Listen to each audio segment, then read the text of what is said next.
I have always believed the road to excess leads to the palace of wisdom. I got it bent all the way over here. Please make your voice be heard. And I'm leaving society to move out to the country and smoke crystal meth with rednecks. Maybe you have a differing opinion than us. Maybe we're completely wrong, and you are the one lone person in the world that is right. That's why you're here tonight. Eventually, me and Dave Jarvis are going to Hollywood. But guess what? Some of us are actually pretty friendly. Yeah, but most of us suck. Fine, upstanding young man. Fine, upstanding young man. Smoke weed.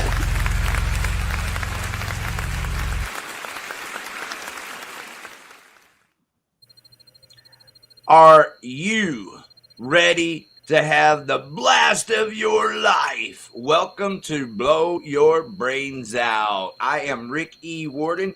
You can see tonight it is very mystical without Dave Jarvis here. If you know Dave personally, send him a text and kick him in the ass. Tell him to get on the show with us tonight. In the meantime, you are stuck with me, Rick E. Warden, and the lovely and beautiful Ariel of Against All Odds. Yay! Hopping on the panel here, we got Bunny from Pass the Ammunition. We're going to be talking about our show all night long. But let me introduce to you now our very special guest. Phillip Worobey is one of my personal friends, and to think that the universe has aligned and we're clashing here together in all this magnificent beauty tonight. Phillip Worobey, how are you doing? Very good, thank you. Thank you for having me. You're welcome, man. It's so good to see you. I've actually known you, and I think of you dearly as a friend for 12 years, 15. How did y'all meet? It's been a while. Just we're both astute students of finance. That is correct. Correct? Is that a real thing, or is that code for something that I'm not supposed to know? No, it's the sweet way to say it. Okay. Let's just say we're not hackers. Right. No, we just pay attention. Like believe it or not, I actually study history. I study finance. I read all the books. I know a bunch of shit that I don't ever share with anyone. But from time to time, I come across beautiful people that relate to me in that other way, you know, and I think all my friends are beautiful, and that's just the end of it. Like, all my friends are beautiful, but Phillip is beautiful in his own special way, in that we can have conversations about finances that make a little sense. It's called insider trading. I'm kidding. Well, and let's just put it this way. You won't have to guess much longer, Ariel, and neither will our listeners, because Phillip is here hustling. DJ Filthy hustling tonight, because I'm going to go ahead and play a quick video. I'm going to pull it up here so everybody has a full understanding of what we're about to get into and how much fun it's going to be. I'm going to start it as soon as I got to come over here and make sure that it's set nice. I'm going to fill the screen. All right. Check this out.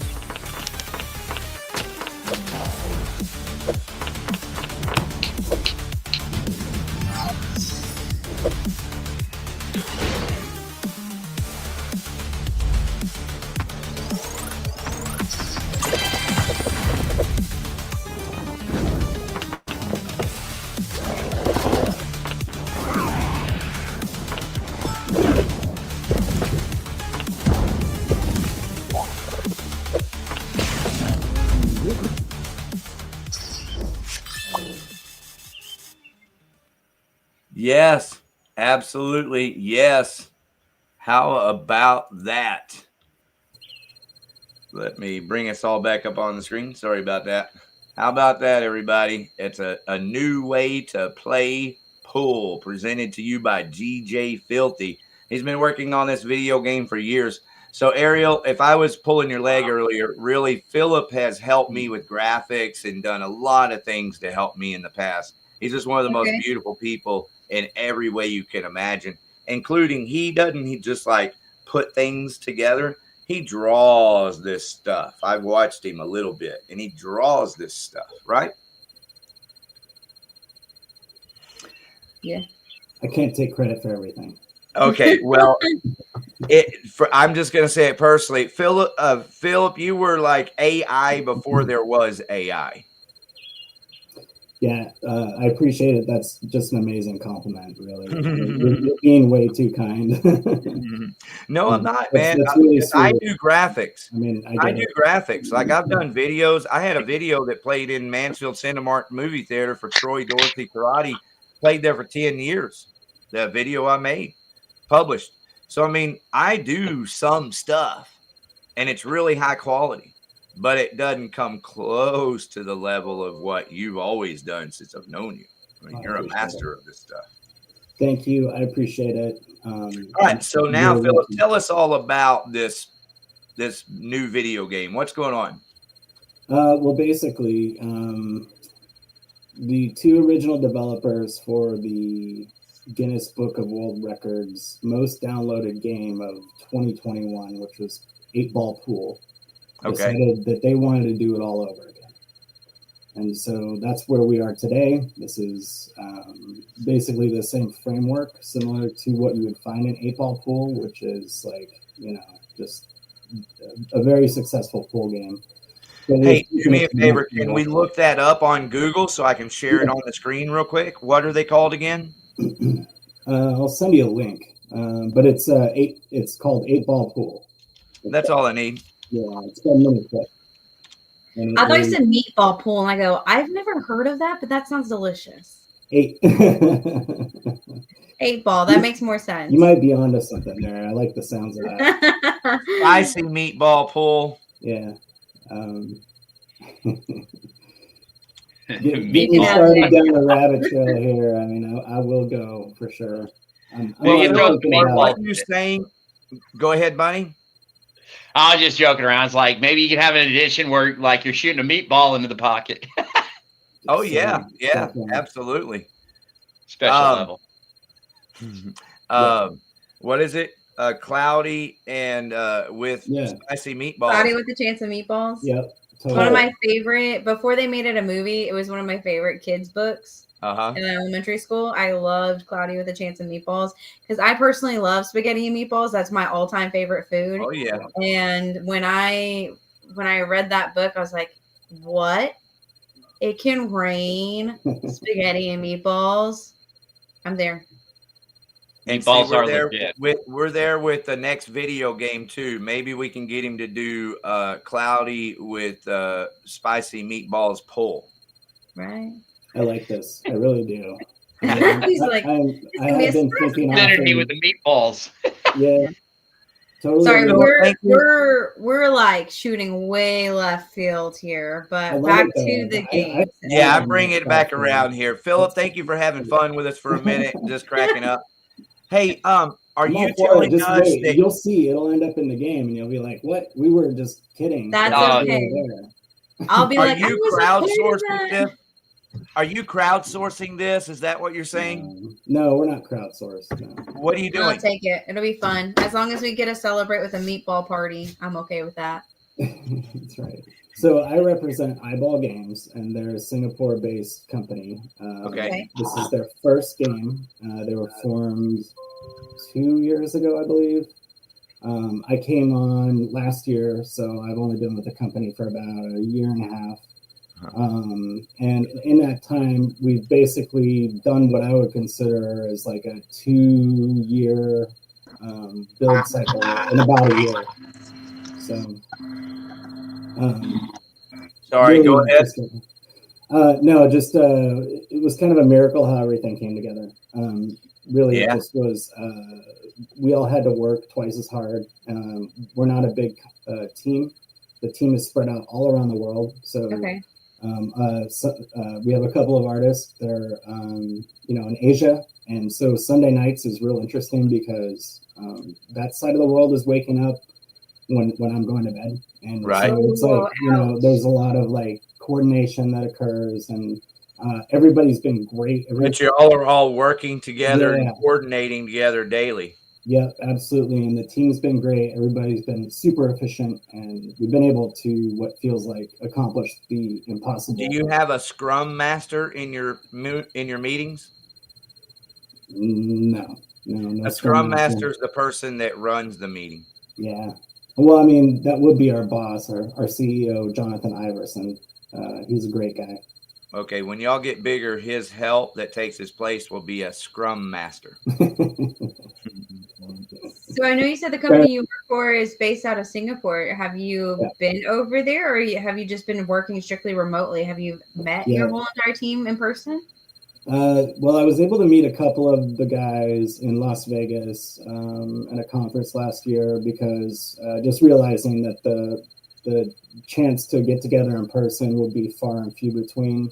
I took the opportunity to just get out there and meet Jonathan, and it was great. It was a good team building moment, being in Las Vegas, making a game similar to what we're doing. Just a lot of inspiration there in terms of the lights and the colors and the promotions and the winnings, and it was good that we did that. I was happy about it. But we do, obviously we meet weekly and we're always in touch. That's cool. So I'm not very well versed in your universe. For a lot of us out there, we try to create our own graphics for our flyers and our shows and everything. In kind of layman's terms, is there a way that you can break it down on how you create your designs? Because I know back then it was a lot of coding. Nowadays, what is it like for you guys creating these visual images? Yeah, do you use AI? I do use AI. Yeah, definitely. And a lot of that has to do with the fact that we are a very small team, and we're trying to create lots and lots of things very quickly. Yes. And honestly, I struggled a lot with using AI just because philosophically I was totally against it. Like, I'm the guy that will sit down and draw stuff on paper and with a pencil, and I'm old school like that. I was totally against AI. I fought it and fought it and fought it. And then I realized I'm running out of time. Yeah.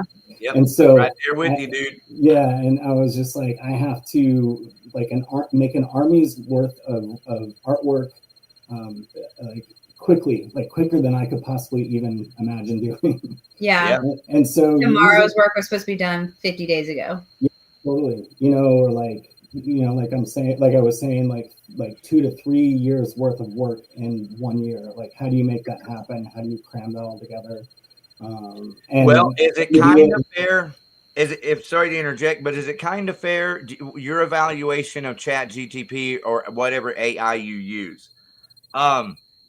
I likened it to almost kind of being able to duplicate myself or duplicate my efforts. Yeah. Not entirely duplicate, but if you're a hustler like we are and have been all our lives, you're always looking for a way to get quality things done faster. Yep. And I found with AI in multiple ways, I've been able to do that. Yeah, absolutely. Yeah, it's a tool. It's not a crutch. Right. And I'm not talking about just, asking it to make me a graphic or something. Right. But I mean, you can if you need to. Well, for the record, you can't get a graphic on ChatGPT right now. So I haven't tried AI out yet to generate a whole lot of things or things in general. I think I asked to make a Christmas tree on fire. Right. I remember that. Ariel had that looked pretty dope, but way to use AI. I did. That's what I use it for. Is there a proper way to use AI? Is there something that you best recommend to everyone that you felt like best supported what you needed out of it? I don't know. I mean, everybody's project's different, so it's circumstantial. But I mean, I don't know. Anything that I did in AI, it was always touched up or adjusted in some sort of way. There's always something really weird with AI. Yeah, you can't use 100% pure AI. You still have to check it, fix it, add to it, make it better 100% on your own. Now, when it came to working with NBC Universal, we were forbidden from using any sort of AI. So in the case of, where we're collaborating with How to Train Your Dragon for this season, this month. So just a disclaimer, no AI was used there, but definitely for our in-house stuff, we use the AI. But it's a tool. Like it was, you can generate a cool character, you can get a background, but then you have to be able to utilize it within whatever you're trying to construct. And so, it's like you have to have an artistic mind to be able to use it as the tool. Okay, Phillip, is this a little fair of an analogy? Back in the day, we've all been on Photoshop and Photoshop Illustrator since the 90s, right? Yep. And back in the beginning, one of the weirdest things about Illustrator or Photoshop was that when you were using a drawing tool or an eraser tool, it almost kind of knew where you were wanting to go sometimes. Do you remember experiencing that? I can't say I have. Yeah. I remember that. But see, I think of that way as all of life, that when I just put my best foot forward and I'm thinking I'm going to do this little thing, it ends up being a bigger thing. So maybe it's just a common occurrence with me. Well, I mean, I think that's any natural creative flow. I think one of the biggest things as an artist that it took me to learn was how to know when something's done and when you can call it finished. I mean, it's like, it's real easy to just get, stuck in that creative process because it's fun. I mean, it's fun to just keep, working on something and manipulating it forever and ever. But, right. I mean, even if it's not what you really want to be doing, if it's not fun, don't waste your time. Right. Yeah. Hey, Phillip, I'm happy to tell you, dude, the chats are going crazy. Ariel, help me out. Let's get totally caught up in the chats. What do you say? All right. So the Trespassers, AI is definitely a great tool for a lot of different things. That's right. Because they know, because if you go to the Trespassers Facebook page, they are doing a fantastic job with all their graphics and reels, and some of it is AI. You can skip the next two comments because they're about a beeping noise in the background. And then I think Trespassers made a pretty good comment earlier. AI can do a lot of things for you. We can help you, or it can help you build a business plan. It can advise you on trends. It can tell you how to put together a business plan of what you want. And let me share, since we're on AI, sorry, Phillip, I think you'll enjoy this though, right? One of the key things to know about AI is you kind of train it. And when I say that, it's not no long big deal. You just tell it multiple times what you're after till you get that result, right? Once you do that, you ask it for a prompt. Hey, I need to prompt you for this exact information at any time. So you create prompts so that you don't have to go through all those steps every time. You just put in your prompt and you're right back where you were. So let me give you an example of what I do with prompts. I don't have time to utilize it, but that's how we're going to improve this show in one way. Is I have multiple prompts, and one is I just put it in. It's already copied in my notes, and I just copy paste it, put it in ChatGPT, Ariel. And it'll give me all the today's music news from Blabbermouth, from Livewire, from all. So I went and fed it all the websites for all the heavy metal news channels and told it to check it and verify it with a deep search, right? Make sure it was 100% accurate and up to date. You tell it that and it does it, but you have to kind of tell it a couple of times and you can't tell it all at once. So anyway, then I made the prompt. So I could show you right now. I could take y'all over there, ChatGPT on the computer, and put in the prompt, and all of today's heavy metal music news would come right up. That's cool. I'm just curious, anybody else in the chat, the other two that are here, do y'all use AI for anything in y'all's world? Thank you. Great. Way to go, Ariel. Thank you. We know the Trespassers does. Let's check out the rest of these chats because Jared's in here. Hey, Jared, do you use AI? That's the topic right now. And while we're at it, do you play video games? Because we got a hot new video game for you to play. Let's see. Who's this guy? Scream Sausage Party. That's Steven. Here's G. Hello, G. I love you, brother. Thank you for being here. I hope you do a lot of shows. What's the name of that club over there off of Cooper in Arlington, Ariel? Oh, I'm sorry. The one that we just played at? Mm-hmm. The Sports Spot? Yeah, that's it. The sports spot. Gerald G, I hope you do figure out a way. All the bands, I'm not 100% sure, but if you know G, contact him right now because he can book shows over at the sports spot and y'all can have a great time and blow it up in Arlington, Texas. Nice. He's not officially doing the booking, so y'all forgive me, but he's a super guy that plays in 50 million bands. He just plays music all day long. He hardly even talks. He just plays music all day long. He's like a machine. So he'd love to hear from you. Right, G? Where did that come from? I noticed that comment earlier. Troy Dorsey, that's cool. There was a conversation that we were having, but I don't remember the avenue of that conversation. That's 8-time world champion Troy Dorsey. Hey, Josh Raines, I just took your mute off and your volume is horrible. How are you doing? Hey, what's up? Can you hear me? Yeah, I hear you now. All right, good. Okay, cool. Yeah. How you guys doing? Well, we're great. We're getting Good. caught up in the comments. Yeah? Do you use AI for anything? I think AI is, here's how I view AI. It's a great starting tool for an idea, but I think after the AI has created the prompt, whatever you want it to be, I think then you should take it to an artist to get it done properly so it still has that human element in it. Well put. And let me say while you're at it, I am the artist. So just send it to me. I'll put some smashing final touches on it and you'll be good. I can even make you a video and a reel out of it. And if you really want to promote your band and music or radio show, I'll put you on TV today. On TV? Yeah, like we are right now. We're on TV. This is a TV show, Josh Raines. Well, I know that. I know. That's what I do. Do you know anyone else? Hey, do you know anyone else that can put you on TV today? No, I don't. I do not. Hallelujah. Hey, Phillip, man, tell us something exciting about this video game. You have people showing interest in it? I'm a big gamer, by the way. Awesome. Cool.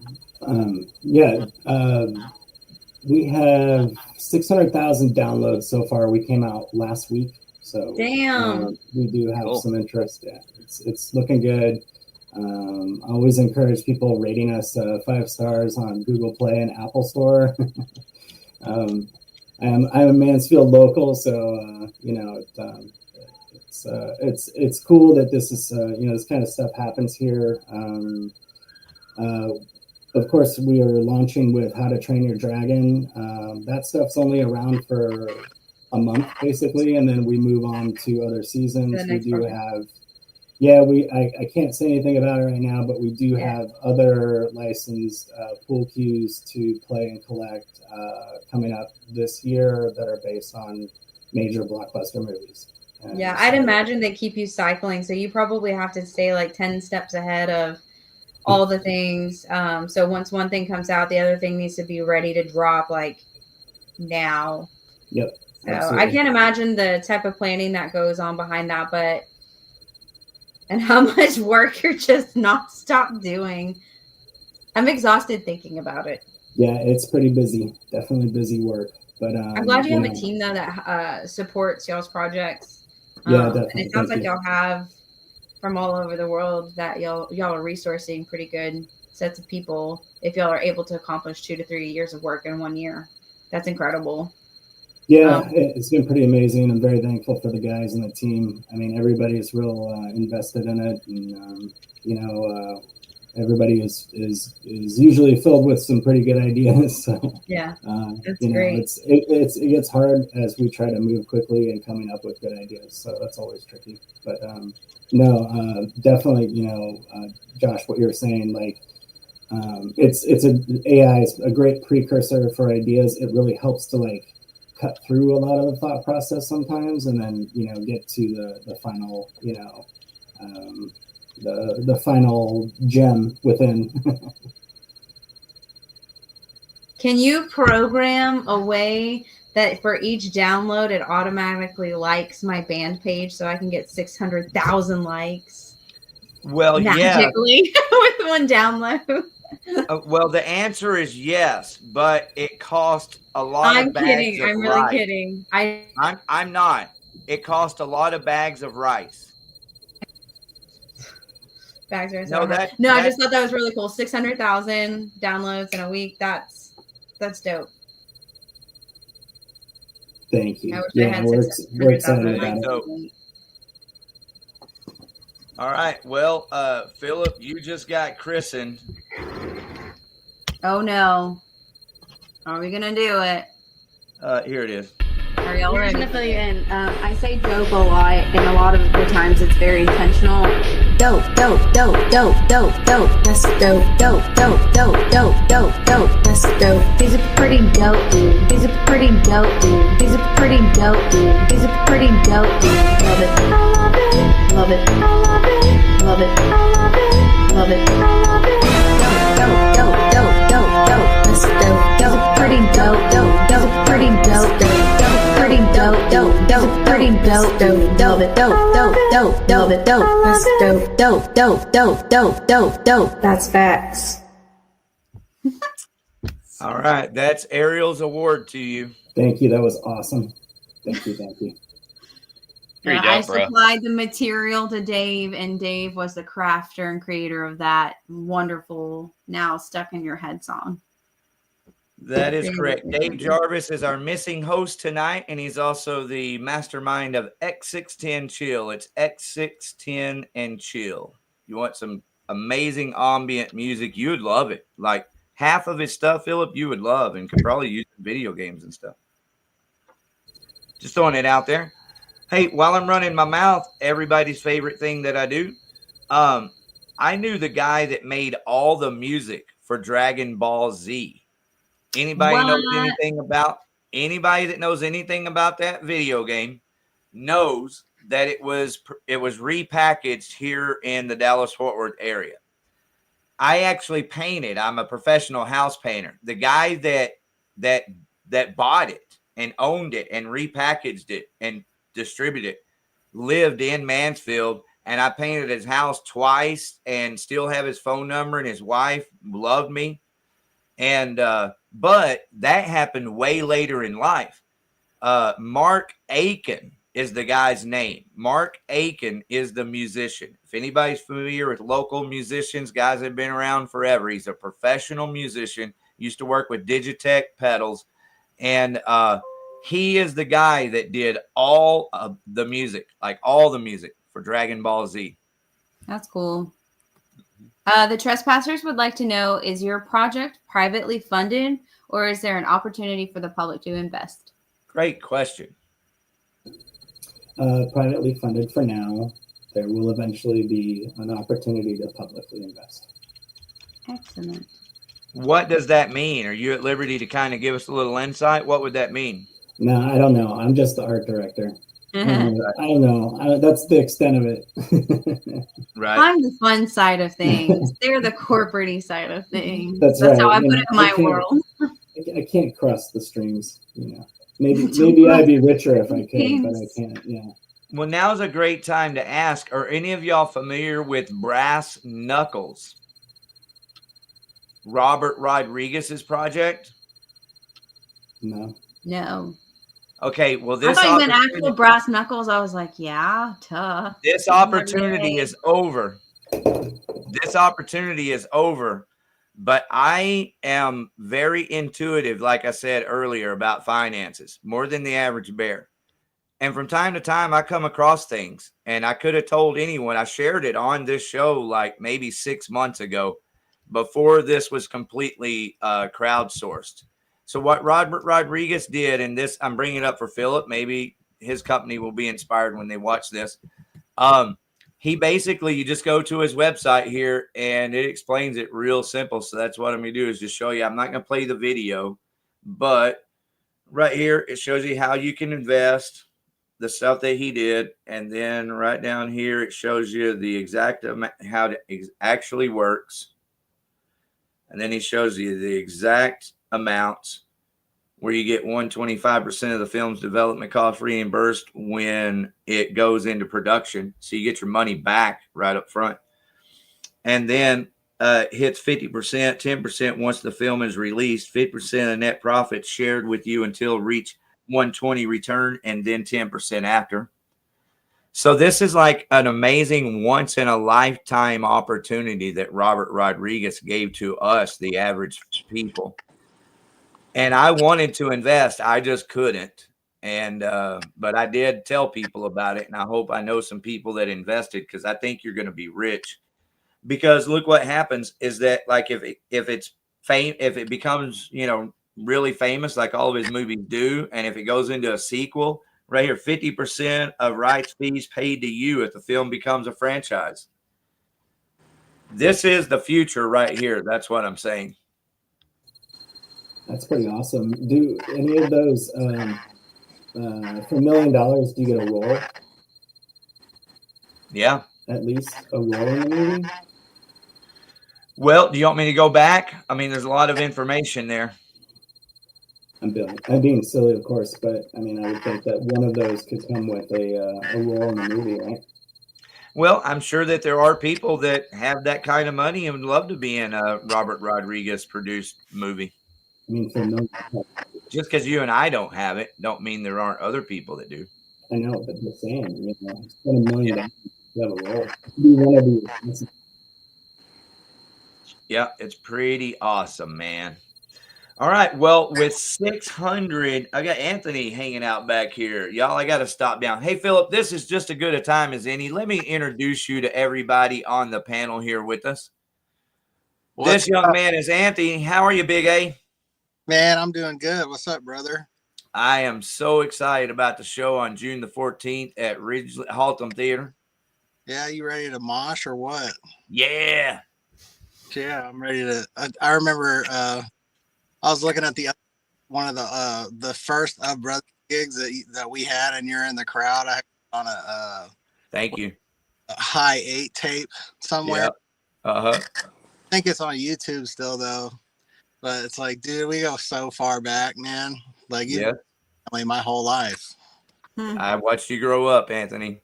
Oh yeah, you know, not every day or anything, but over the years, I watched you grow up. But we really kind of became friends over music, which is proper.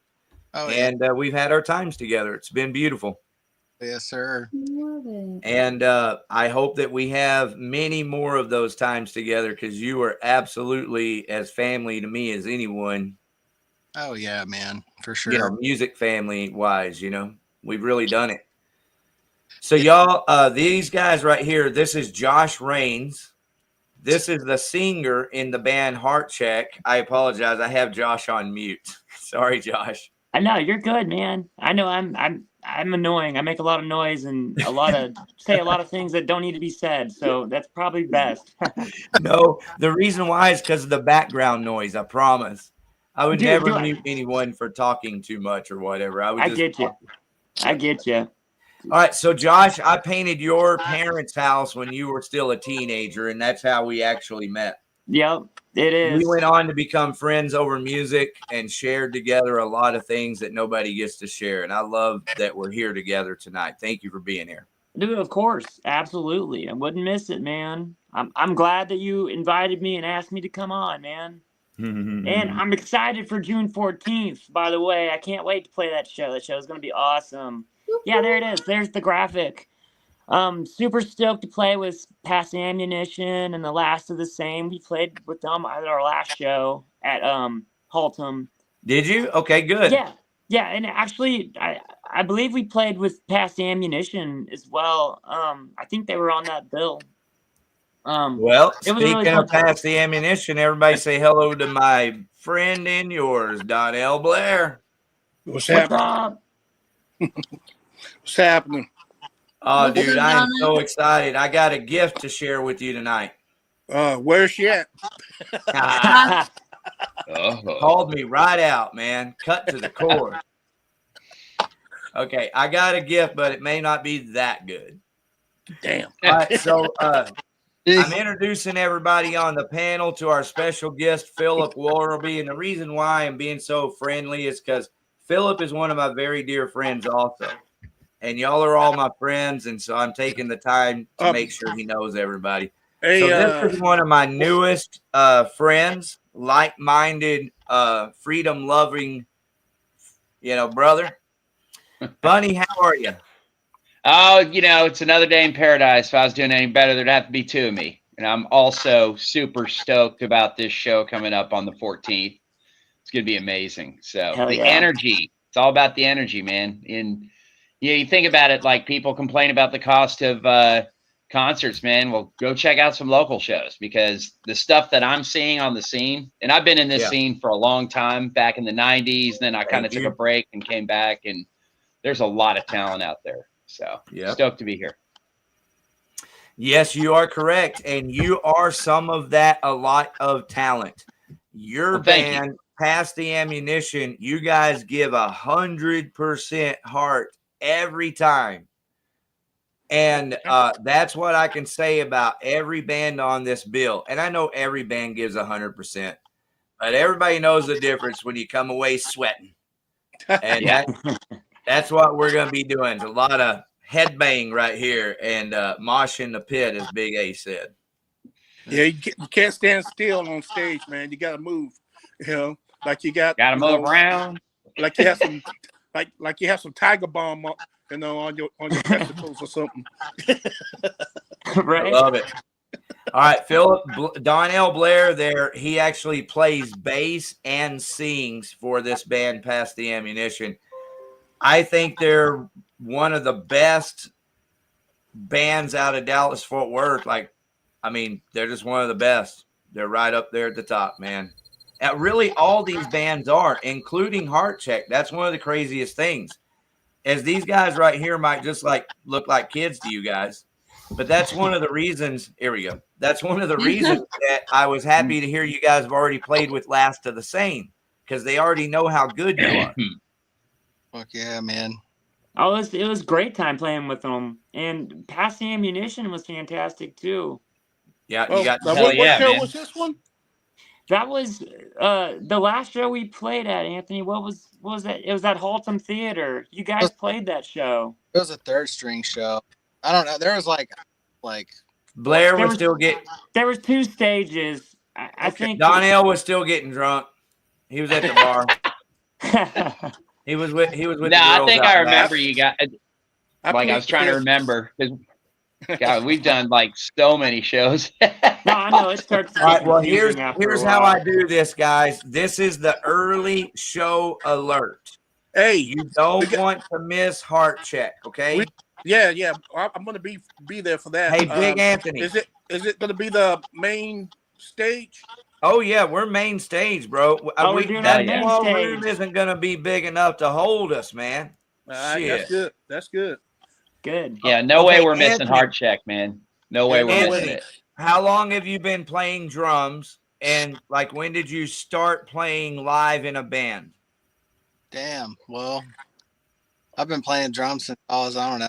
I got my first kit when I was 11. Thank you. And my dad's been in bands for my whole life. My whole life too. His dad is Tony LaRuta. Yeah. Now I'm in a cover band. I've been in a cover band with him and a bunch of guys for the past. His dad's band was Thunderchild and Rock, R-O-C-K, Rock, right? Okay. And then Thunderchild. And then Godfear, but I guess he reformed that whole band. Yeah, I still think of Godfear as Sean Vargas and Mark and all that. Yeah. But that's okay. Hey, if he put in his time, he put in his time, man. Thank you. So that's who he is, and that's who Anthony is. Yeah. But, I've been playing I've been playing with live music. I've been playing with Josh and Isaac since we were 15, man. Yeah, since I was 15. That's awesome. Okay, so I asked that question for two reasons, everybody. I want y'all to know this kid is well seasoned for all the right reasons. You won't find a better drummer. You just won't find a better drummer than that man right there. Okay. Yep. Well, as I sit in the studio, whatnot, I play a lot of drums. So. Okay, so the other reason I brought it up, Anthony and Josh, is I want to ask you, was I at that first show or the second one? or all of them? I'll find the link and put it in the chat. But yeah, it was one of the first heavy metal shows that we had. It was before Josh joined. What we reformed into a different band called Visceral. That was probably 2000. No, what was the other band? Because I remember your other band. I saw that too. It was Of Brothers. Yeah. And Isaac. So, I mean, in other words, I have been fortunate enough because he's a local Mansfield, Arlington kid that I saw most of his early shows. Hell yeah. So that gives you a taste of who I am, who we are. We bring the goods. You still got that sleeper tattoo? Still got what? Still got that big sleeper tattoo? Tattoo? Sleeper tattoo? Yeah, you have sleeper tattoo. Yeah, okay, I got it. Hell yeah. Let me bring it over here. Yeah. That's what I'm talking about, dude. That's the him tattoo? No, it's sleeper. I know it kind of looks like that. I fucked up. I'll be the first to admit. If you see it, the outline was done at one time, and then I was at a tattoo place with my girlfriend, getting her matching sparrows on her tits. Damn, and the other tattoo guy there was bored and probably high on crack. He's like, "Damn it, sit down! I'm gonna put some horns on that thing." I was like, "No, you're not. You're not putting nothing on it." He goes, "No, broken off horns. They gotta be there." I was like, "Oh, I didn't see the horns." Did you not? It's a pentagram, right? But these up here are horns, and they're broken. I thought it was the heart, like the heart of like we see the him. I know what you were saying, Donnell. That's what I was thinking too. Like that dude that used to hang out with Bam. A lot of people think that. That's what I'm saying. I fucked it up by putting the horns on it. If you can see it without the horns, it's actually an arrow. Yeah. And it comes, the like meaning behind it is an archer. It's Oh Sleeper, and we are archers. That guy was fucked up, huh? Yeah, I lived that shit with those kids, man. I sweat with them. I bled with them. I lived that shit with those kids. What about them tit sparrows? That sounds like an actual kind of bird, right? Yellow-bellied tit sparrow. I love it. Thank you. That should be a band name, Tit Sparrow. Just throwing that out there. Tit Sparrow. Totally, man. If anybody wants that name, Tit Sparrow. Tit Sparrow. Hello, Tit Sparrow here. Lots of tits. Captain Tit Sparrow. Yellowberry Tit Sparrow. Hey, let's watch that video again. Hey, do y'all know what Phillip actually does? Did y'all see the video earlier? Nah. Yeah, it's incredible. Well, let's play it again real quick. Amazingly. I just hope he puts a tit sparrow in the game. Well, that's kind of what made me think of it. But by the way, Phillip, I'm a huge gamer. So I'm right there with you, man. I enjoy and respect what you do, man. Big time. Thank you. I appreciate it. Like if I was to flip this around right here, I'm playing Doom: The Dark Ages right now. Hang on. I'm coming back to you. Go ahead. I was just saying, I'm playing Doom: The Dark Ages. That's how much of a gamer I am. That's great. The only thing I'm playing, Days X, I see you in there. Love you, brother. The only thing I'm playing is Monopoly Go. Hey, Monopoly Go is good. Yeah. There's nothing wrong with it. Yeah, I'm hooked on it, man. Just got hooked on it. That's the same game Let's get hooked on space as us. Sonic. It's like Pokemon Go. Monopoly Go. Well, I don't mind telling y'all, I'm hooked on music. I'm hooked on rock and roll. Same here. Tonight, I want to show y'all this video game. Phillip here that's on the panel, I want y'all to ask him some questions about this, okay? That's why he's here. And anybody in the chats, if you have a question for Phillip about this video game, please ask. Yeah, keep in mind what he said. He's just the artist. So he designed, he made all this stuff that you're seeing. And let's check it out. Here we go.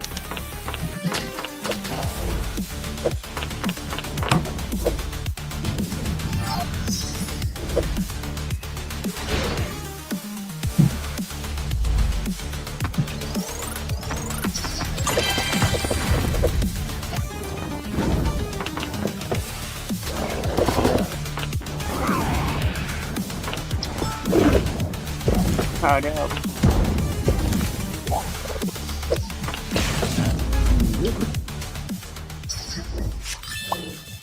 You got Toothless on there, huh?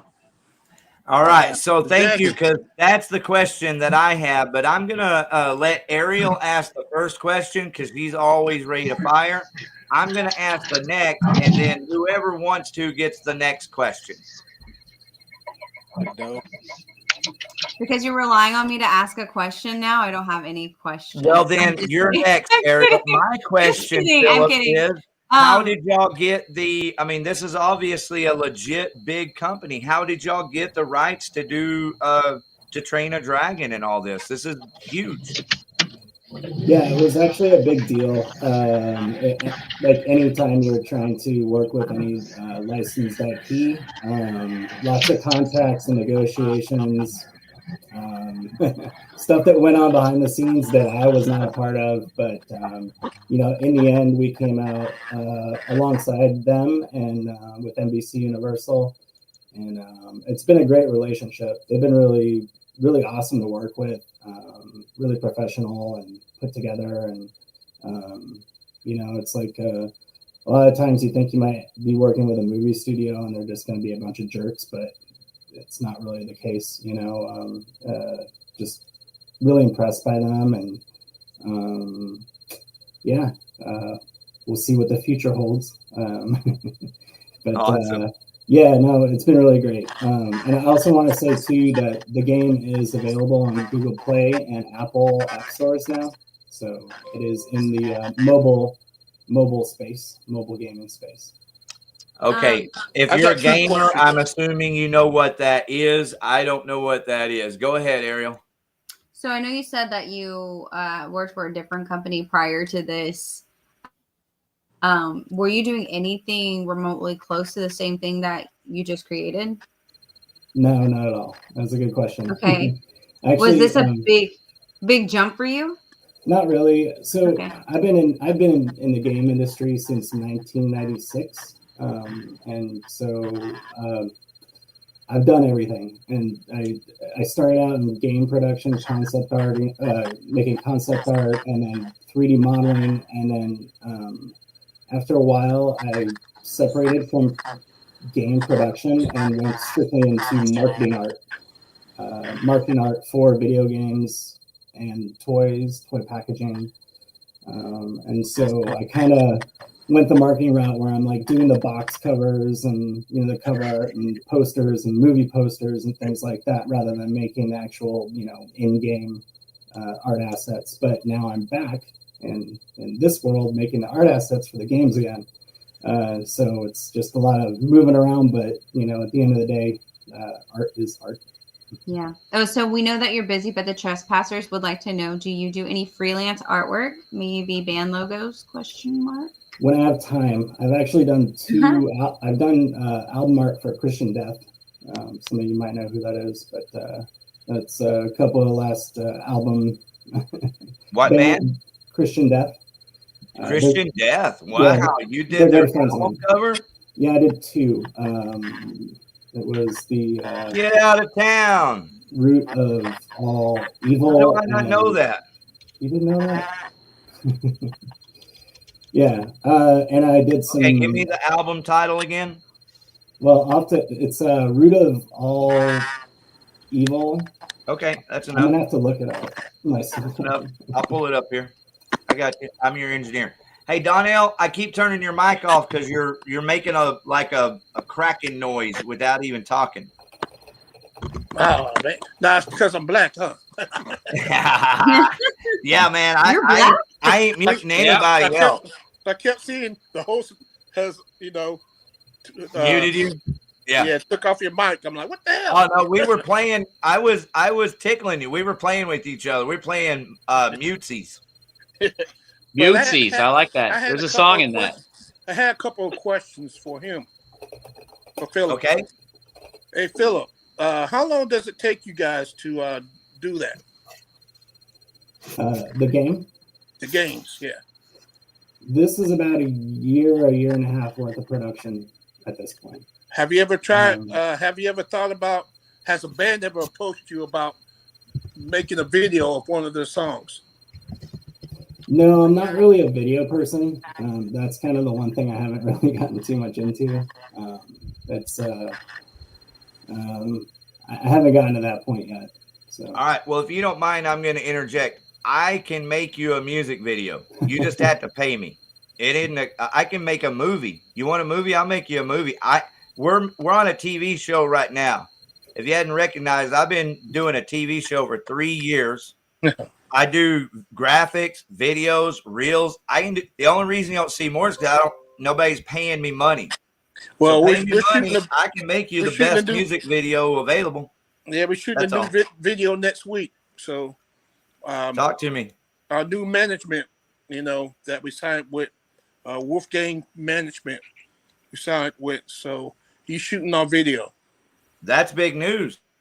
Yeah, it's going to be at this show coming up. So, okay. All right, everybody, we have a big Pass the Ammunition announcement.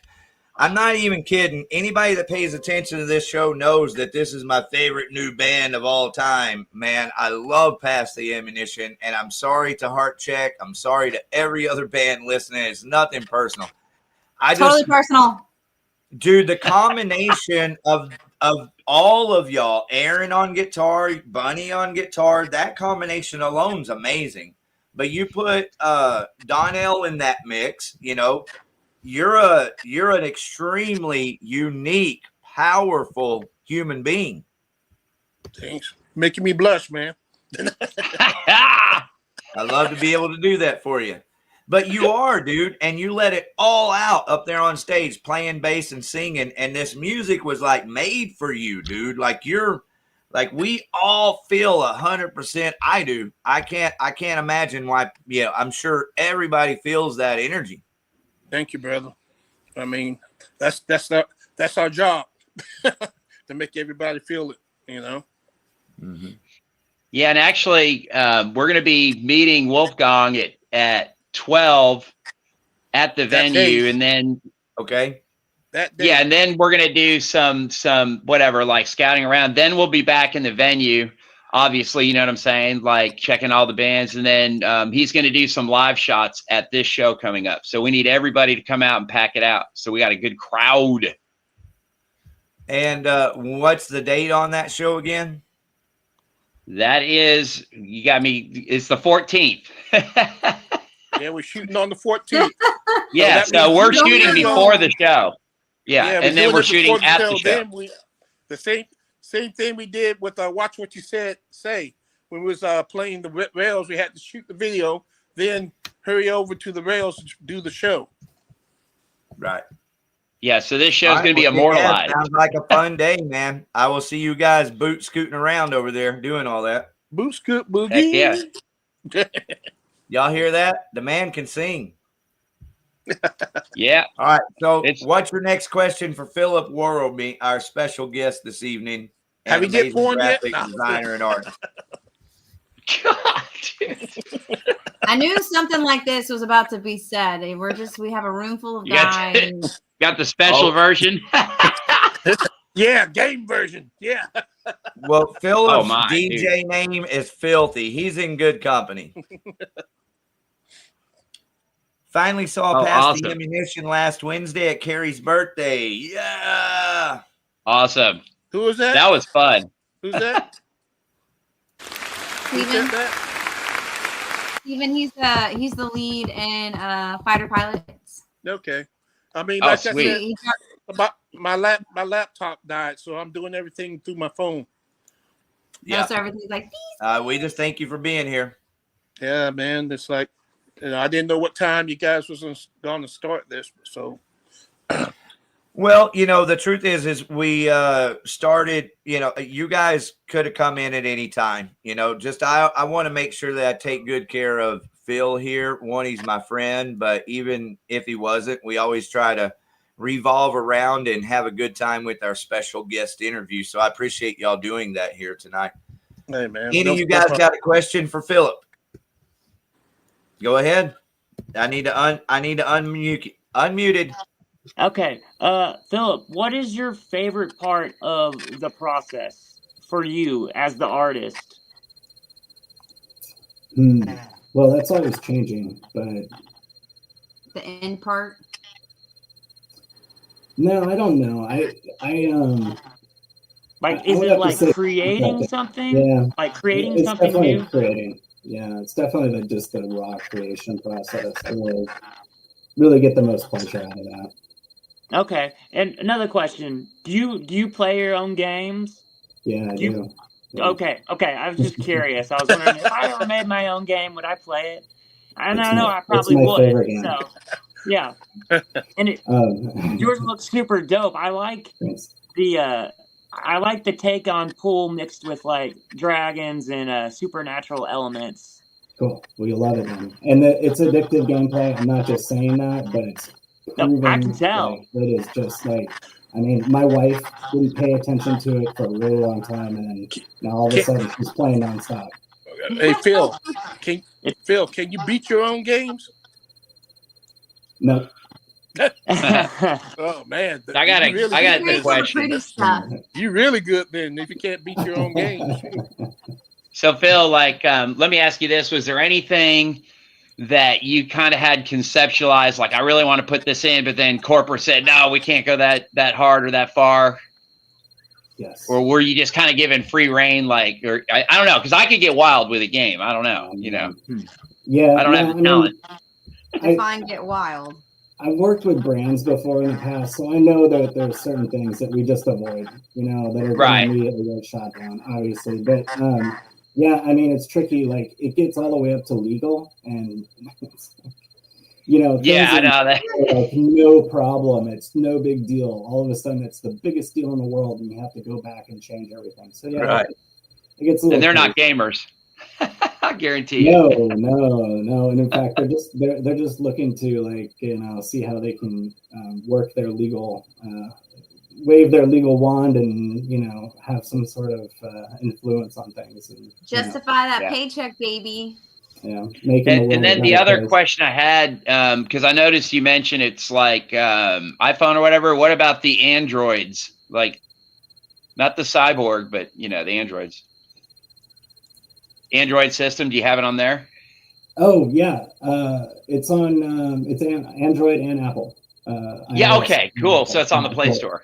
Awesome. Yeah, it is. Perfect. Yeah, Google I didn't Play catch Store, that. Yeah, Google Play Store and Apple App Stores, both available. In fact, we were just featured on Apple App Store last week. I don't know if we are still, but we were on the front page of the games. So, very cool. Okay, let me see if I can find it here real quick and bring it up and show it.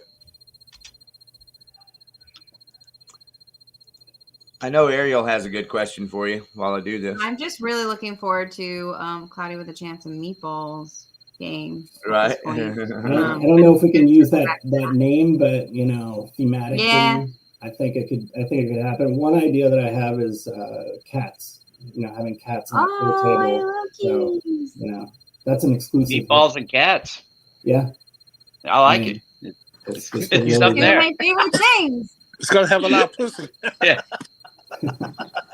See, Philip, tell your people over in Singapore when they need creative ideas that you know the place to go hang out. This is your think tank right here. Awesome. Echo chamber here. No, it's just I have ADHD and my brain is like. And the higher up you get in the rank, you get a new guitar, you know. I don't know. Go to the gear store. All right, so I found it, and I'm going to pull it up here. This is the power that we wield right here on Blow Your Brains Out, where we can actually pull up any website in the entire world for you to view. So that means if you're our guest, make sure I have your links and all that, and that we share all your links right here and encourage everybody to go check them out. So there it is. This is how you can play the video game, right, Phil? Yep, that is correct. Directly in Google Play and Apple App Stores. Cool. Right over here, you just click install.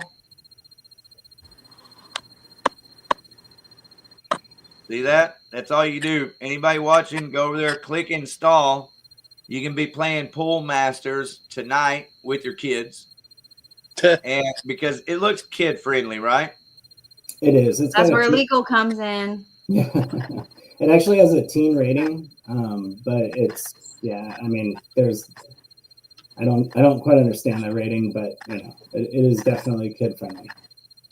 Well, it'd be perfect for my 6-year-old grandson. Last week we played Sprunky on here, and nobody was really familiar with Sprunky. But when they saw the sword come through the little cartoon character's head and his eyeball fall out, they went, "Oh, okay."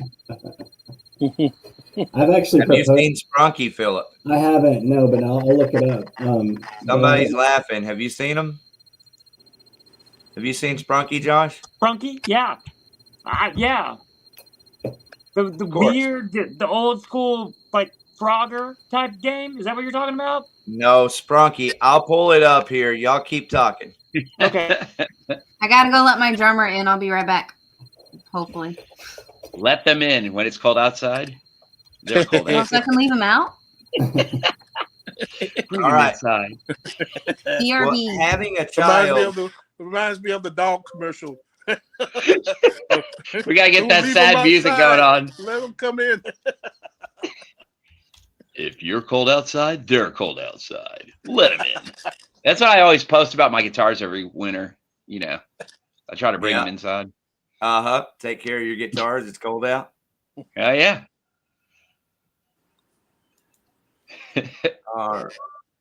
So maybe if you did like the the racy version, the adults only version, you could go for pole masters. Kind of go with pool masters, like it's the unlock. One must be 21 and older to play these levels. I'm sure that's how a lot of video games are. I mean, every kid today is carrying around a pad, phone, and playing games. So that's where, if you look on the screen, this is what my son plays. And I think it's cool as hell. It's an app that you download, and you can mix these musical parts together and make up endless new songs just by putting them together, kind of like sections in Pro Tools, but just one part at a time instead of layering.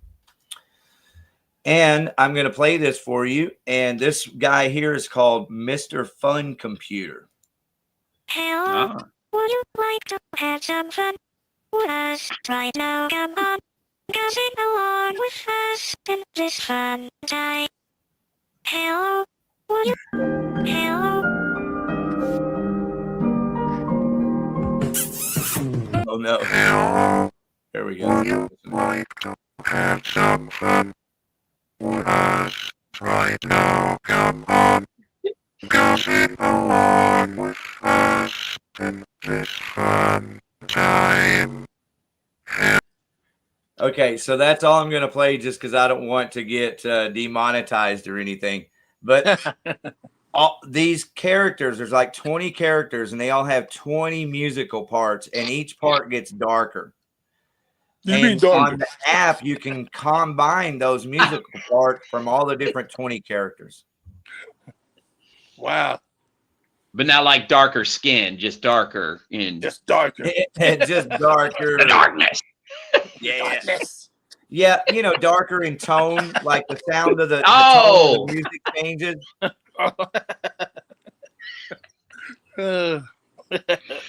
Sorry about that. Right out of that one. You thought you had me down on the map, didn't you?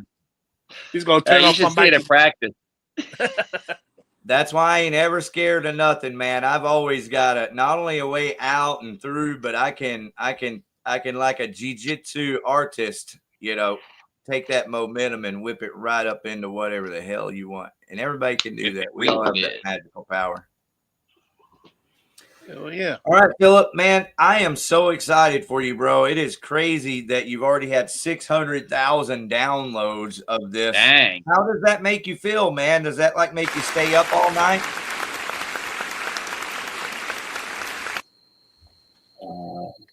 Well, I mean, it's I don't know if it's registered in denial. I don't know. It's pretty weird.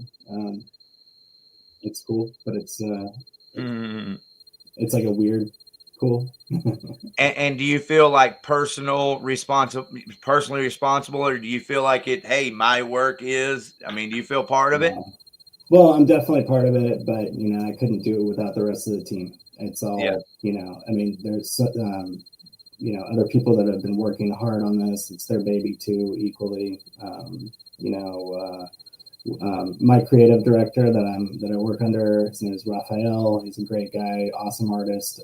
But like he also does like game design and balancing, and just has this immense wealth of knowledge when it comes to games that like I have no idea about any of that stuff. He's a UI artist. I don't know anything about that. And it's just like, I mean, just incredible minds coming together and really making it all happen. So it's definitely a team effort.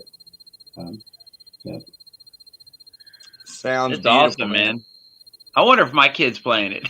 I bet he is. I don't want to mess up and kick myself off of this because I'm such a pebcac. Problem exists between chair and keyboard. But I bet my son's playing this. That would be awesome. Yeah. Yeah. 6 million. I mean, excuse me, 600,000 is a huge start, man. Damn. It is. I think I can't imagine what that's like, even if it took a whole team, Yeah, totally. I mean, anytime you put something out into the world, it just kind of goes and you don't know what's going to happen to it. And so, every once in a while something really works and it's there. And I don't know, like I've had other things happen like that where it's out in the world and, it's in stores. And I always kind of feel sort of detached from it though. At that point, it's sort of weird. It's a weird feeling. It's like, I don't know, like I invested all this time in something, but then once it's out, it's like, I don't know. It's just this weird mindset of like, did I do that? Was that me or, I don't know. It's just a weird thing. I love it, man. And I did some work at your house in the last year or so, possibly. Yep. Did I see you like working on this game then, or was that my imagination? I probably was. Yeah. I don't know if you saw me working on it, but I was probably working on it when you were working on stuff. You never know what I was peeping at. Whoa. Yeah, so that's just a beautiful thing, man. I couldn't be happier for you. And so what happens now? Like with that kind of sales, do they invest some of it into advertising and go to some other channels to help it grow more? Do you know? Yeah, I don't know. I mean, having NBC Universal has been a big boost. Sure. Obviously, they're kind of, reposting and echoing our message, and that's extremely helpful. Like they played the video, the trailer that you showed earlier, they played that on the Promenade in Universal Studios or whatever on their jumbo screen. So, I mean, every little bit of that helps, definitely. Where it goes from here, we're just going to keep the community happy and keep giving new content, creating new content. We got off to a little bit of a rough start with the build. We're continuously fixing and making the game better and more stable. So just more and more growth and continuously making a better and better product for everybody. Yeah. Well, I know one place it's going to go for sure, and that's on my phone when we get done here tonight. Cool. Yeah, definitely check it out. It's a lot of fun. Heck yeah. I'm not just saying it. It really is addictive. It's the classic pool gameplay. Like, I mean, it's super chill.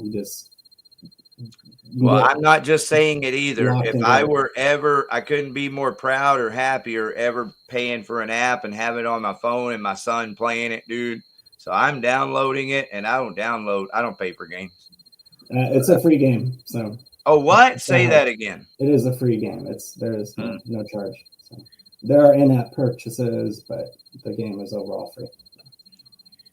Okay, it just says install. That's why I was going to ask earlier. I couldn't see a price, but I didn't want to jump to any conclusions.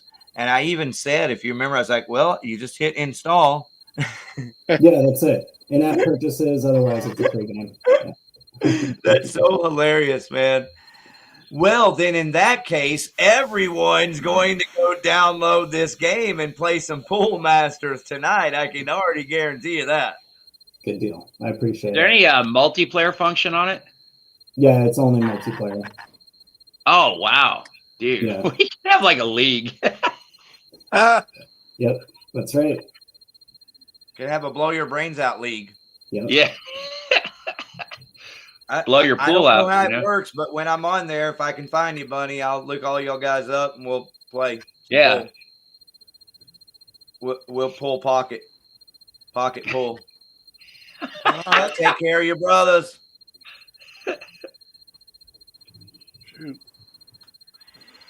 All right. Hey, Phillip, I don't want to, I'm not kicking you off, not ending the show, but I kind of wrapping it up. If there's anything that you want to talk about, be sure and let me know.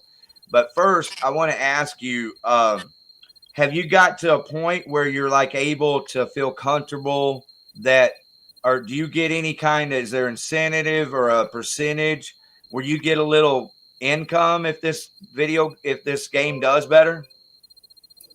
Well, I mean, that's obviously yes. I mean, yes, that's enough. I felt uncomfortable asking you a silly question like that, but it's important. Well, if this does well, I mean, obviously we have other games that we'd like to make too. So it's just that in itself is the reward, knowing that we get to continue and make more and produce. Yeah. So okay, that's why I asked you, because I sincerely want to impress upon everyone to go have a great time playing a free video game. You can't ask for more than that. Yeah. Come on. Yeah, if you don't want to, that's fine. Change the channel. Go watch something else. But if you want to have fun, go download this free video game and play and reach out. Let's all have some fun on there together. And what I'm saying is if you want to support Blow Your Brains Out, if you want to support what I do with my time and my efforts that we put into all this, the very best way, the thing that would make me the happiest, is if y'all went and downloaded this and it put Phillip somehow in some position, in some little extra way, to be able to make an income doing something that he enjoys and that we can enjoy together with him. And if you can't just go download a fucking video game, then you are the goddamn problem. Damn Skippy. Amen. Yeah, man. And that's how this world works. You do the things with the people that you enjoy. And I'm not saying if you don't enjoy us, go do it. Well, if you don't enjoy us, go do what you enjoy. But if you enjoy us, go download that video game. And then not only that, while you're at it, if you like really good music, Phillip, you should hang around and listen to some music. We're going to play that right after our weekly concert calendar. Every week we do a weekly concert calendar. We're going to go through it real quick tonight. And then we play some music. I edited a video earlier today, guys. So I got a surprise to promote the show. It'll be the first time that it's been seen. But I don't know, Phillip. Are you going to be able to come back and kind of follow up with us once a month or every 3 months and let us share this experience with you? Yeah, I'll be back as much as I can, for sure. This has been fun. Yeah, and don't feel like I'm asking you to spend a whole hour or something. I know time is valuable.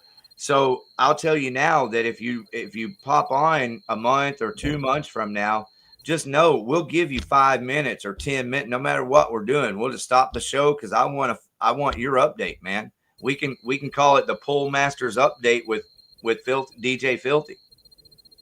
Thank you. I appreciate that. And it's Pool Masters, not Pool Masters. What did I say? Full in my pocket. That's the next section that might be developed, at another time. Slide into my DM. Well, buddy, rubbing off on you. That's hilarious. Pole Masters. Pole Masters. NC-17, whatever they call it. Yeah. That could be a whole new concept, man. It's like, who can make the most money? All you have to do is put together the right crowdsourcing program. And that's really all you have to do. So what does that mean? It means you have to have some money. You can't do nothing with no money. So you have to have some money and you have to have a good plan, put together a good crowdsourcing program, and then give Phillip a call. Yep. There you go. All right. And like I said earlier, if you do need graphics or videos, give me a call. I'd love to have them. I'd love to design that for you. I can get it done in one day, promote your shows. And if you want to have your music played on Blow Your Brains Out Radio, everybody knows you just email your MP3 under 30 megabytes, OutlawVideoTV@gmail, and I will play your music today. And if you send a video, just if you make a music video or a lyric video, just send me the video, MP4, same address, OutlawVideoTV Gmail, and I will play it. Also, we have in our possession brand new buttons and Blow Your Brains Out stickers. That BYBO radio, that's brand new. Never had those before. So we'll have them in time for the show. We already have them. That's what we got them for, was for the show coming up. I need one. Cool. Yeah, we got buttons for you and stickers. Cool. So what's that? So I want to say thank you to Loud Wave Custom Merch for doing a kick-ass job. And if any band or if Phillip or any movie production company in Bangkok or Thailand needs stickers or buttons, shout it to Loud Wave. Awesome. Mm-hmm. All right, so Phillip, with that, man, anything else on your way out? You want to share websites, or how about you personally? Do you offer any services that we could contact you for? And no. You need your lawn mowed? Your nose picked? No, I'm nose to the grindstone a lot, so I'm fully busy right now with this game, and I might be available for services at some point, but. Well, that's okay, man. I'm just having fun with you. I want to rat you out in one way or another and have a good time. Y'all can find him on Facebook, and fair warning, he does like old school rave parties. He is a DJ Filthy, in his living room live. So you might have a damn good time if you do swing across it. Always a party. Yeah, man. Phillip, I love you, man. Thank you very much for being here. Thank you, guys, and nice to meet everybody. Really appreciate it. Hey, good to meet you, Phil. Thank you. Yeah, dude, and wishing you much success with that.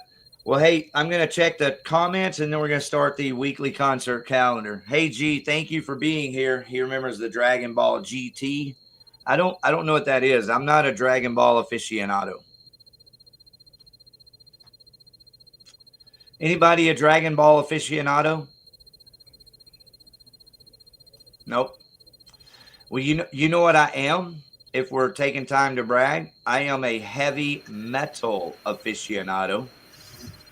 I don't know if you knew that or not. I think everybody does.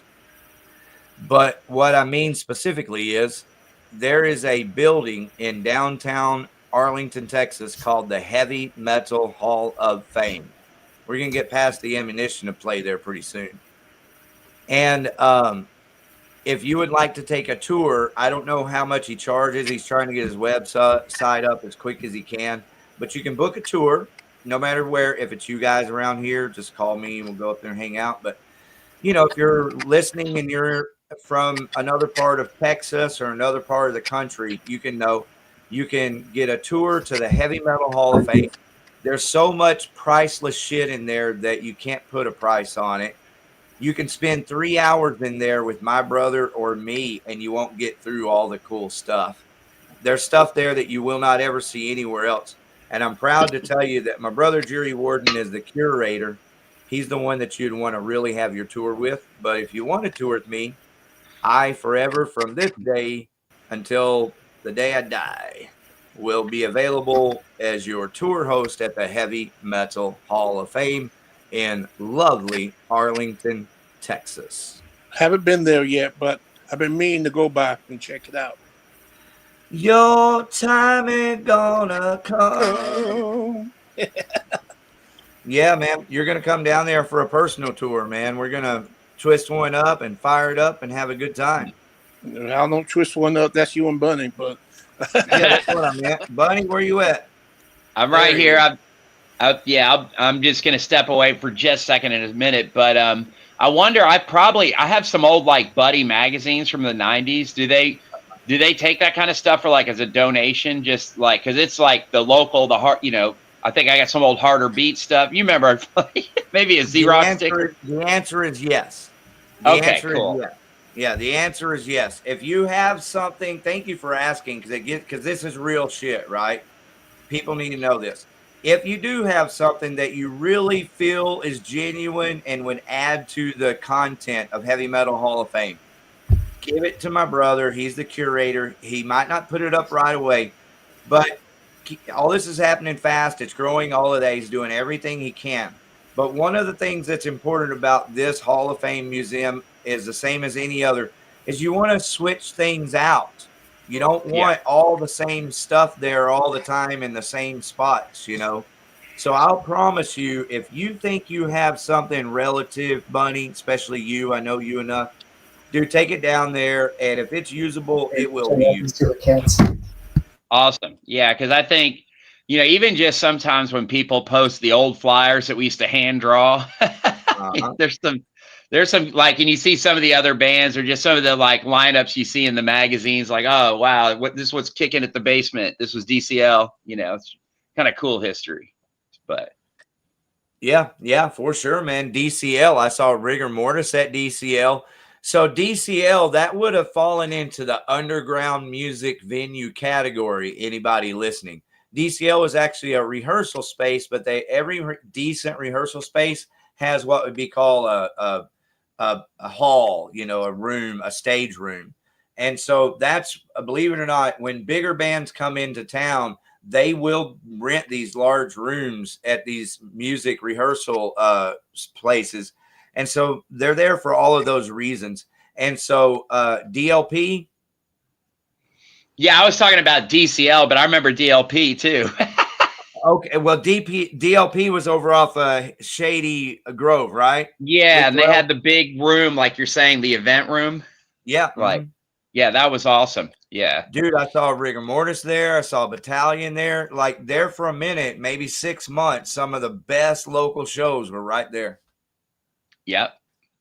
Yeah, it's a lot of venues that come and gone, That's why we got to appreciate the venues we have and the shows and the people that promote the scene like what you're doing here, Hey, Jared's going to give them his mic stand, he says. The answer is yes. And again, what I'm saying, bro, is, he might call you back in 3 months and say, do you want to come get this? Because I'm putting it in storage. I have other stuff that, because the idea is to try to keep fresh stuff there. He's not changing everything, but you want to change out things and keep it a fresh experience for everyone, because some people are going to go multiple times and you want it to be different, as possible when they get there each time, but still maintain the same overall, just irreplaceable badassness. I'm telling you, Bunny, as my heavy metal brother and friend, you can be there for 3 hours and not experience everything. I'm taking you up on the personal tour. Definitely. Okay. Let me know. Let me make a suggestion. And here's how this is going to work is real soon you'll be able to kind of pick your tour on YouTube, but he's got to get this website together so you can pick it that way. But just one of the many gazillion million things that are being offered here is being able to listen to demos from all the old bands. Talon, Sedition, Elder Reich, Rotting Corpse, all that. All you have to do is let us know and we'll have it ready and we'll play that while we're touring. Oh, that's cool. That's what I mean. You can spend days there and never get to the end of what is being offered. Cool. See? And so one of the many things that's there that you'll never hear anywhere else until it's released, because it will be released eventually, but right now it's unreleased. Jerry has a song that he recorded called Down in the Ditch. Daryl Abbott programmed the drums, plays bass, plays the lead guitar. Jerry just sings on it. So he'll be happy to play it for you if you just ask him. All right. Oh, that's cool. Yeah. It's that kind of stuff. All right. That's cool. All right, so we're going to see each other down there soon. Until then, let's light this up.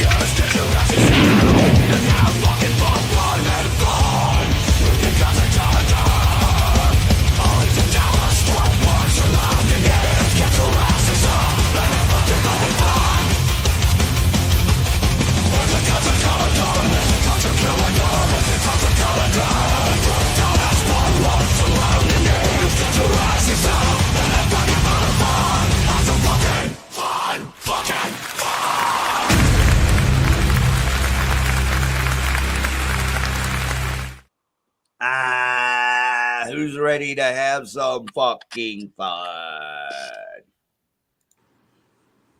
I am this June 14th.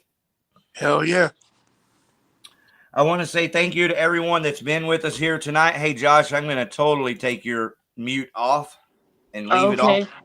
Hey, I wanted to say to Bunny and Donnell, I can't wait for the 14th, man. I'm stoked. Yeah, man. We definitely going to come check you guys out. Okay, what cool. time you guys going on? I think we're opening the show. So first, I believe there's 7 p.m. If I remember right, the schedule's 7, 8, 9, 10. Yeah, we're going to start 11. shooting the video about around noon. So. Okay, dope. Oh, bro, is there room for extras in the video? Well, shit. I'll ask Wolfgang. Yeah, we can use some extras. Now, I wasn't asking for me. My mug is ugly, but look at Josh. Well, we're going to be shooting, have that smiling face. We're going to be shooting there anyway, shooting some footage. So, that's why we need everybody there. I'll be there, and use me as you see fit. Whatever you. Those are dangerous words. Those are dangerous words of Donnell. Look, he's already thinking about it. I'll bend you over quick, boy. But nah, man, anything you need, man, I'm ready. We'll be there. It's going to be a fun time. It's going to be a really, really fun show. I can't wait. Yeah, man. I'm super excited. Where did Thanks Bunny for go? putting up with me. I'm right here, man. There he is. But popped up. Rick, Bunny, Daryl, it was good talking with you guys tonight. I gotta go though. But yeah, brother, man, great to see you guys again, and I'm stoked to see you guys, play, and just we're gonna all tear it up, man. You know what I mean? Yeah, no doubt. I can't wait. I'll see y'all. Hell yeah. Next Saturday. All right, man. All right. Hey, Josh, before you go, if you have 3 minutes, I'd like for you to hear a song by the band Pass the Ammunition. The song is called The Crown.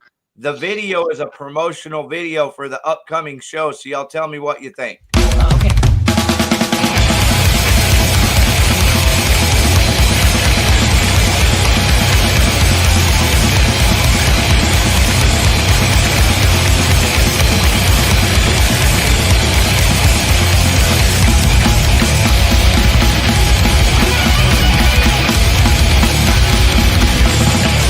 Wow, yeah, you are staying out in the crowd.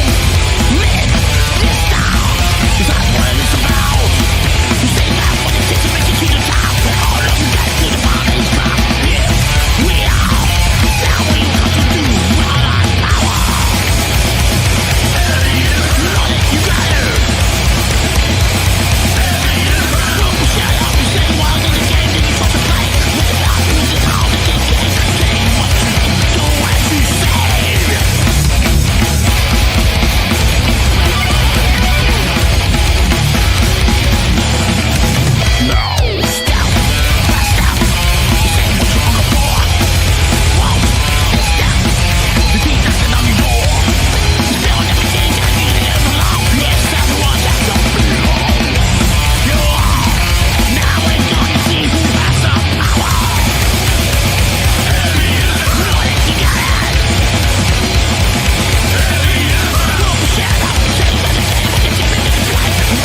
That was cool. Sick. Oh my gosh. That solo was dope. That was over here Wasn't just it? headbanging like crazy, man. Awesome. I appreciate it. That song is awesome. Have y'all released that one on Spotify yet? Yeah. Yeah. No, not okay. yet. I guess I No, missed the it. CD release show is this week. Let me go to your Facebook page. Tell them about the CD release show, guys. All right, the CD release show is June 20th, but since we signed up with Wolfgang Management, I think we're just going to release it on Bandcamp or something, and then we're going to have the big release, CD release, physical release, and everything else on another date. It's all up to Wolfgang to set it up. Okay. Sweet. Yeah, it's like the EP release, and then we might add some other stuff, and then the other one. But yeah, both are like, I mean, we're just stoked about it. Like we record it with Jeff Mountain Session Works, which is just for any bands that are out there. If you're looking for a great spot, he does some great work. Yeah, we did it all in 10 hours. Bro, Yeah. the truth is not only does he do great work, he's a master, and you guys already know you're actually very fortunate to be able to work with him. Oh yeah. I mean, so I don't know if you know this, but when I was with Seven from Adam, we used him, and I was like, this dude's just like he's almost like part of the band in the process, just keeping things moving, keeping things positive, keeping the creative flow, or just, hey, what do you think about when you did that? That was cool. You know what I'm saying? And then we literally went in and dropped these 4 songs with everything done in 10 hours. It was more or less like we set up and played it live. Just, punch in the leads later. It was like our scratch tracks became the total tracks, which was cool, That's sick. Right. In a lot of ways, that's kind of the better way to do it sometimes. Yeah, because you overthink everything. You know what I'm saying? You're getting recorded, and you're like, and it's just like, you just got to whip it out. Especially in metal, whereas you have so many unpredictable elements that sometimes the mistakes and feedback and stuff is cool. Like you want that the rawness. imperfection. Yeah. I wanted to bring in a strange section. Well, speaking of feedback, how about some engineering live? Hey, Josh, if you will send me an MP3 under 30 megabytes of any of your songs, I want to hear it. I can put it in a video just like that one I showed you, but I'll spend even more time on it, and I'll make it look twice as good as that one. Okay, yeah, we have a whole entire album you can pick from. I'll send you any well, album. Just keep it simple, because I want you to know, and anyone that ever listens, that this is very simple. I need one song. Just how many one. albums you guys got out? You pick one song. Don't try to send me your whole record and have to go through stuff that nobody knows how to do. Just, we need one song. It's got to be under 30 megabytes, and just email that one MP3 file to OutlawVideoTV@gmail. Okay. If you'll do that, I'll get it. We're good to go.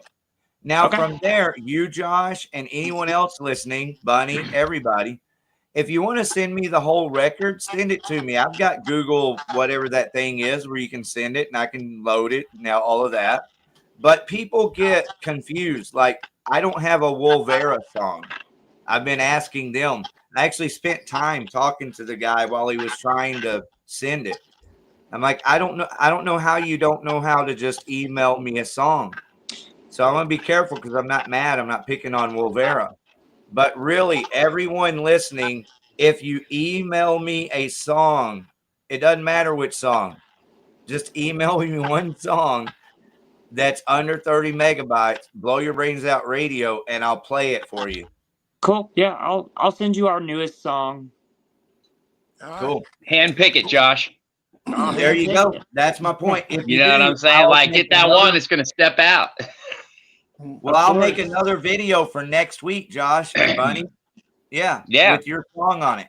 Yeah. Okay. I'll Sounds grab great, some dude. pictures of your band or you can email me some pictures with the video, with the song, and I'll just put them in there. I'll take the background out, put some highlight around them, put some flashing in there. Flashing lights and strobe effects, and See everyone all that has a shit? seizure. Hell yeah. All right, no, I'm down, dude. It's sick. The video looks great, by the way, Rick. You did a great job, man. Hell yeah. Thank you so much. Really, really good job. Are you gonna put that out there? I think you do. Well, so let me tell both of you now, and everyone else listening, and fuck off. No, it's to y'all too always. See, I always have to speak to y'all when I'm talking about promotional stuff. If you guys want a music video, I'll make you a video better than that for $200. All you have to do is take the best camera that you have, the phone camera. If you have an iPhone 16, for example, and go shoot a bunch of shit, email it to me, and I'll put it in a video with a bunch of cool graphics and flashing shit that relates to whatever you're doing with your song. I can do that in one day and have your music video out.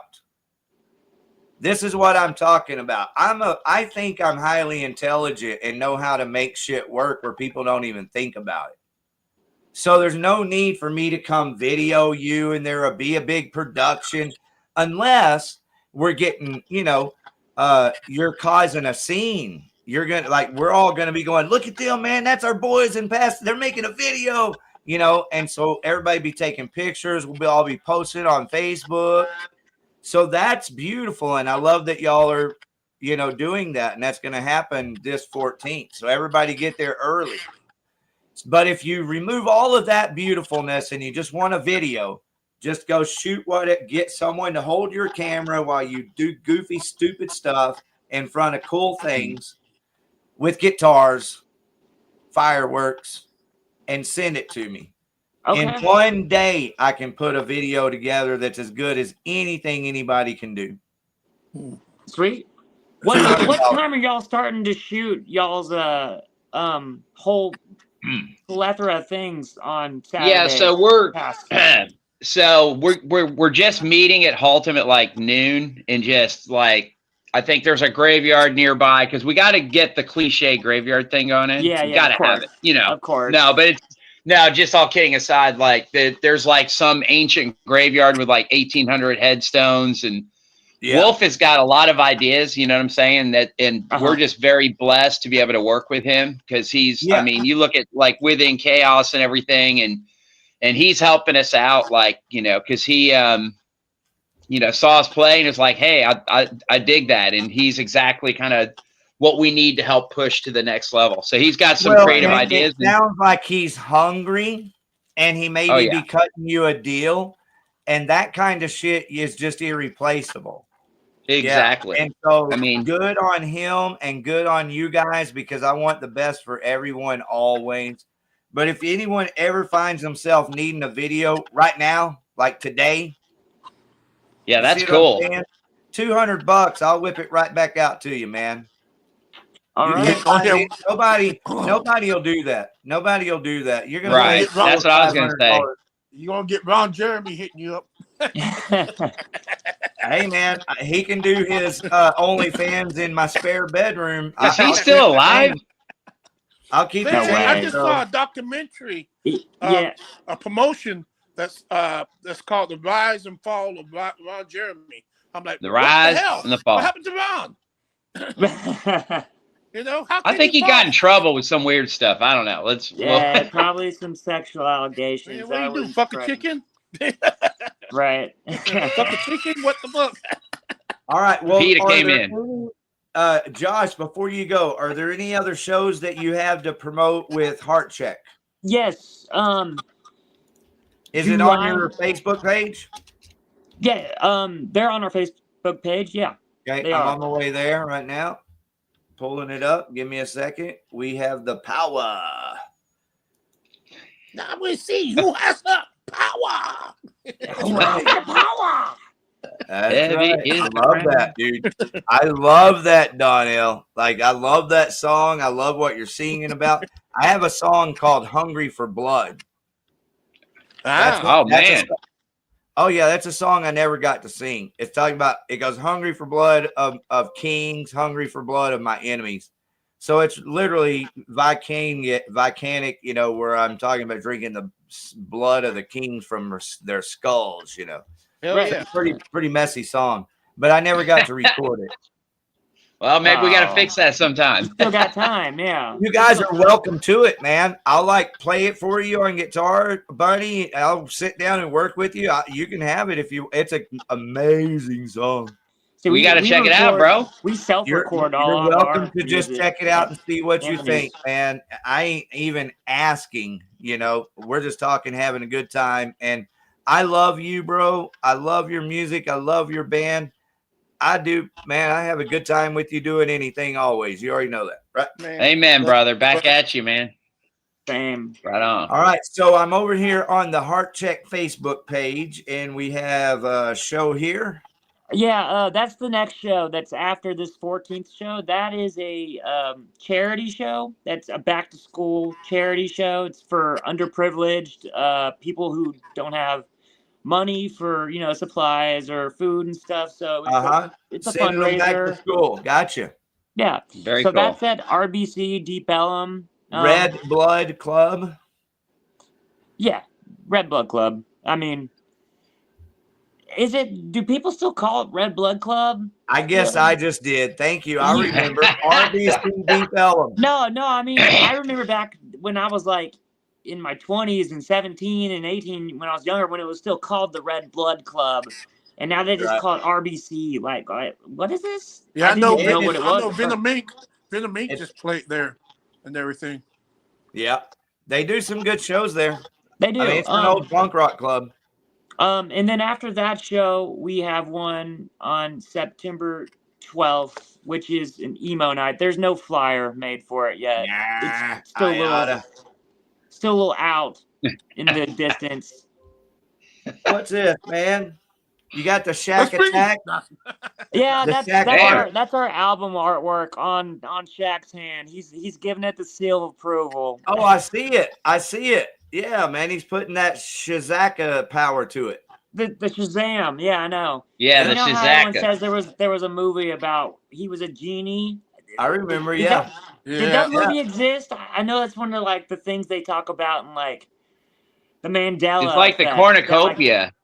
Yeah. Fruit of the Loom wasn't there, you know? Right. Or right, did it really happen? Did it really happen the way we remembered it? You know? Right. It's a big psyop, bro. It probably is. There probably really is something to it, like the Bernstein Bears and stuff. You know, they changed the name. Yeah. Are we living in the Matrix? Well, it's kind of like, you know. Did Trump really take it in the ear? Hey, I want to ask you guys here, this Heart Check, is this a CD that's available?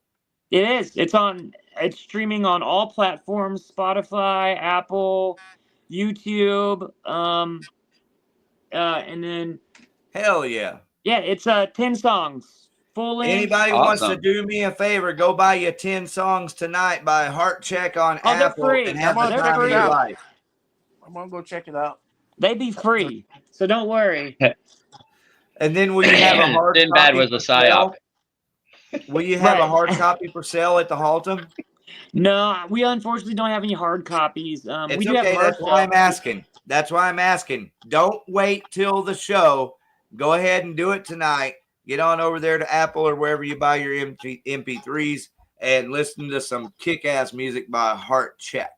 Thank you. Thank you so much. Hey, thanks for having me on. I appreciate it. You're welcome, man. We have one more week for the show, so if you want to just pop in for 5 minutes or something, just during the concert calendar, especially next week, you're welcome to. Okay, but otherwise, I will definitely see you Saturday, June the 14th. Yep, I'll see you, and I'll hop on this coming Wednesday, just real quick to say what's up. Sounds good. Cool. Okay. Well, good to see you, Josh. Saturday or next Wednesday. I haven't even seen this flyer yet. That's a pretty cool graphic right there, huh? That's a dope flyer. Yeah. Well, that picture is badass. So it started with that, and I just had the time. I might have been high, Bunny. Yeah. All right, well, I'll get a song sent to you, I Rick. wanna get high, so high. Get high. Okay, thank you, Josh. Yeah, man, I get creative that way. All right, That's so awesome. here's the show. Here's the That's show an I was old, talking about. flyer, bro. Is that an old flyer? Yeah. Okay, all right. So I'm not showing it. That's So an old flyer. I guess All this shit's gonna be old, I I think. to send you the new flyer. Okay. I can go to your Facebook page too if it's there or if it's it's on there. We got the event set up. Where is this gamma side? It's out of town. It's Austin or something. I don't know. I just like showing it because I love all these people. Yeah, we got to get a van, man, so we can do some out of town shows. Did y'all know that I record music, or I was fortunate enough to record some music? Huh. I'm not on your level at all, but I can put together a song. And one of them, I was very fortunate. Rick Perry here. I've known Rick Perry since we were 15, 16. I've known him since we were 15 or 16 years old, a long time. And so I called him and asked him if he wanted to play lead guitar on my song, and he did. It's called Tell You the Truth. I'll play it later tonight. It's badass. Cool, man. Yeah, Rick's cool, man. Well, he's family literally to me because he played guitar in Warlock, which was my brother's band, Warlock, Texas. I've been listening to his killer music all my life. You know, Gamma Side. I probably went to as many Gamma Side gigs as anybody in the history of going to Gamma Side gigs. You know, these are my guys, dude. I went right there along for that Gamma Side ride. And then, of course, I don't know if you know this, but War Beast, before they came out, they were Texas Metal Alliance. Huh. And they did a show, and I videotaped it. And I did an interview with the band, all the guys, after the show. And they were saying in the interview, and you go watch it, it's on my YouTube channel here from like 15 years ago. And they're saying, we're going to stay together. We're going to have to come up with a name. And so they were talking about my shoes. And I thought they were making fun of me because I had these, what are those, Doc Martens? Yeah. That I had spray painted about 20 times already. And they were falling apart, you know, but I loved them, man. I liked it that way, you know. Yeah. And so they weren't laughing at me. I just felt that way because they were looking. Huh. And so I told them, yo, fuck you. I'm a beast. And my last name is Warden. Oh, wow. Wow. That's cool.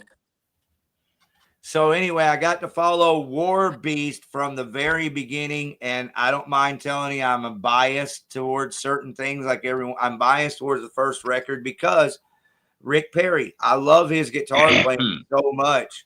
The first War Beast record is my favorite, even though they're all badass. And I got to, you know, interview them multiple times. You can see all those videos here on my YouTube channel. All the way up to the very end, I got to see the last show that War Beast ever did over at Ridgely Theater. Yeah, I was there. Was a badass show, huh? Yeah, I still got the poster that Bruce and Shelby signed. That's so cool. Yeah, they signed that and took a picture, you know, and Shelby has the fucking rabbit ears behind my head and shit in the photo. Well, that's all the reasons why I look for any excuse to promote everything Rick Perry. Yeah. He is family to me, man. I mean, like, you know, I have had Rick help me out with getting on Bandcamp for I think some passive stuff. I always call Rick, you know, ask him for assistance or something. He's there for me. Yeah. That's awesome to hear. I'll go over here to his place or something, and he helps me out and shit. Badass, bro. Glad to hear that. I definitely did hear or see him post on Facebook several months ago that he had seen you guys and that y'all were badass. Yep. Awesome. Governor we did. We've done a couple shows with Iron Jaw. And then, what was it? The other weekend when you were there, like War Beast was not. No, excuse me, I got the name wrong. But Beast of War. Beast of War. Yeah, see, I mess those up because, yeah. All right, so what'd y'all think? A Beast of War?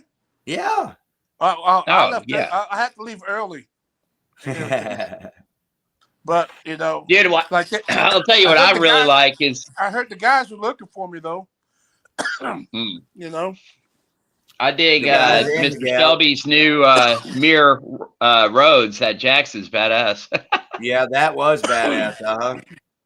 Yeah, because I have the mirror soloist. That was my first newer Jackson that wasn't from the 90s, from the old days. Yeah. Well, I'm happy for everyone always. Like, I want the best for everyone always.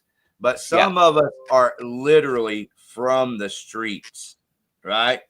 Like, I had no parents growing up, none. But I made it, and I had no complaints. I'm not complaining. Like, I wouldn't trade my life for anything. I've enjoyed every bit of it. Just like Scott Shelby and his mirrored guitar and the beautiful light thing that they had behind them in the back. Scott Shelby just came into a huge inheritance. Like, he's known all of his life that he was going to die. He was going to be fine. He's been set his whole life. Wow. Yeah. That's cool. If you're looking for somebody to hang out with there, Donnell, you might find you a good buddy. I bet he's got a swimming pool over there at his new place.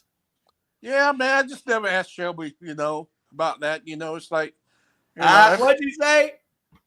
I said I never asked Shelby to come over and hang out.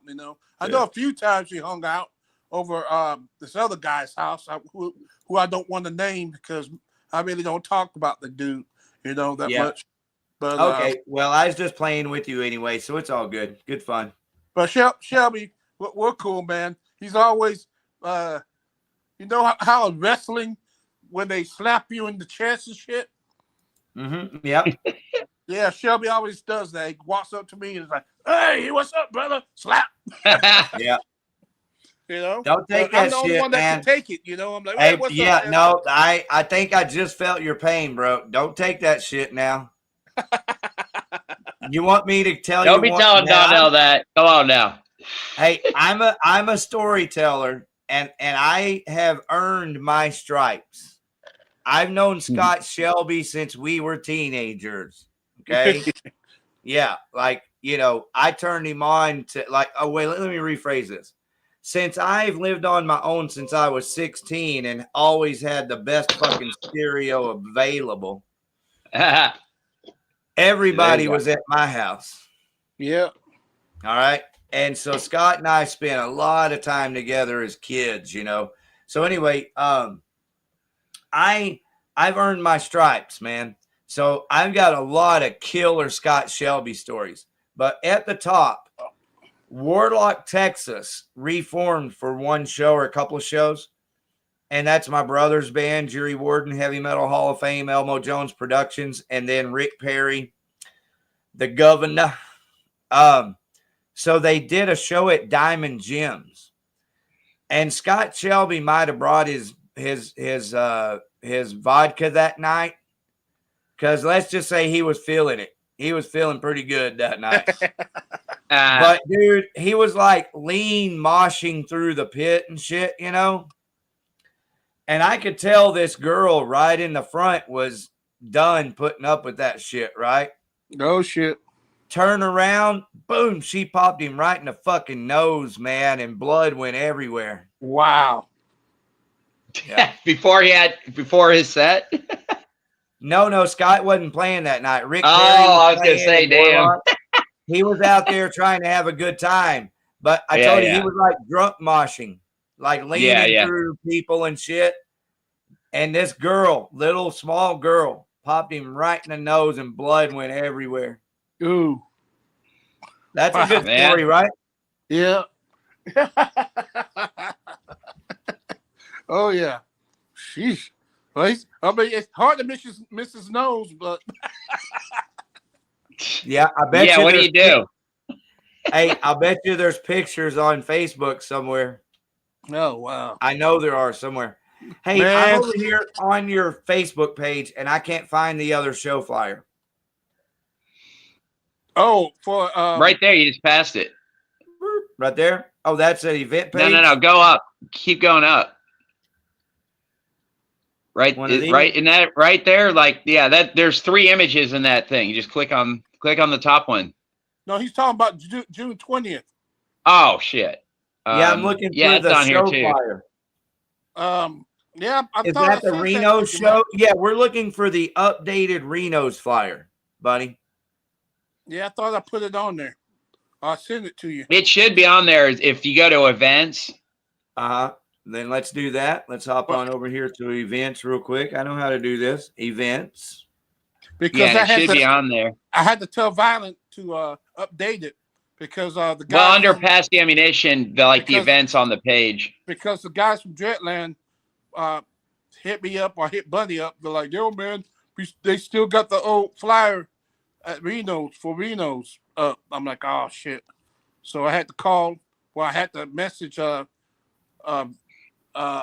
Violet to tell her, and surprisingly, she answered me back. You know, because usually she takes a while to answer me back. You know. Right.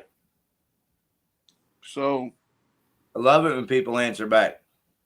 Me too. All right, guys. Well, we don't have all night. Can I tell y'all something real quick about this page? Go to the Reno's page. I was going to say.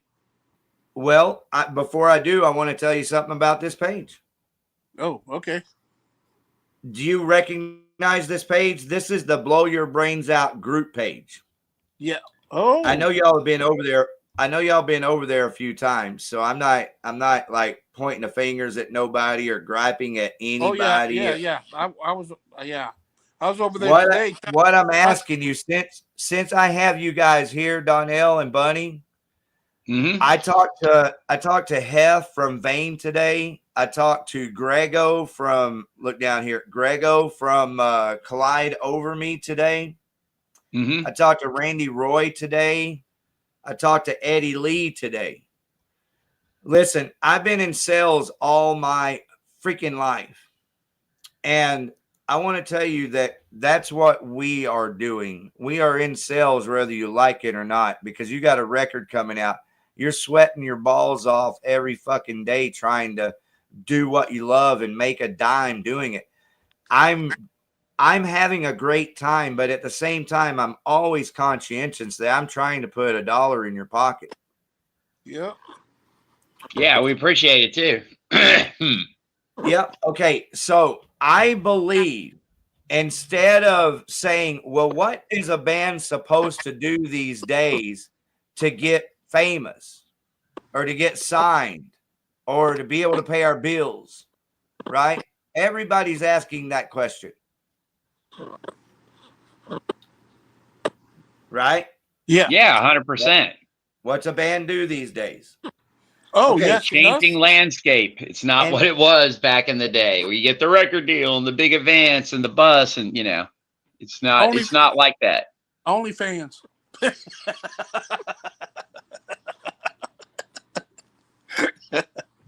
the first time I've ever done that.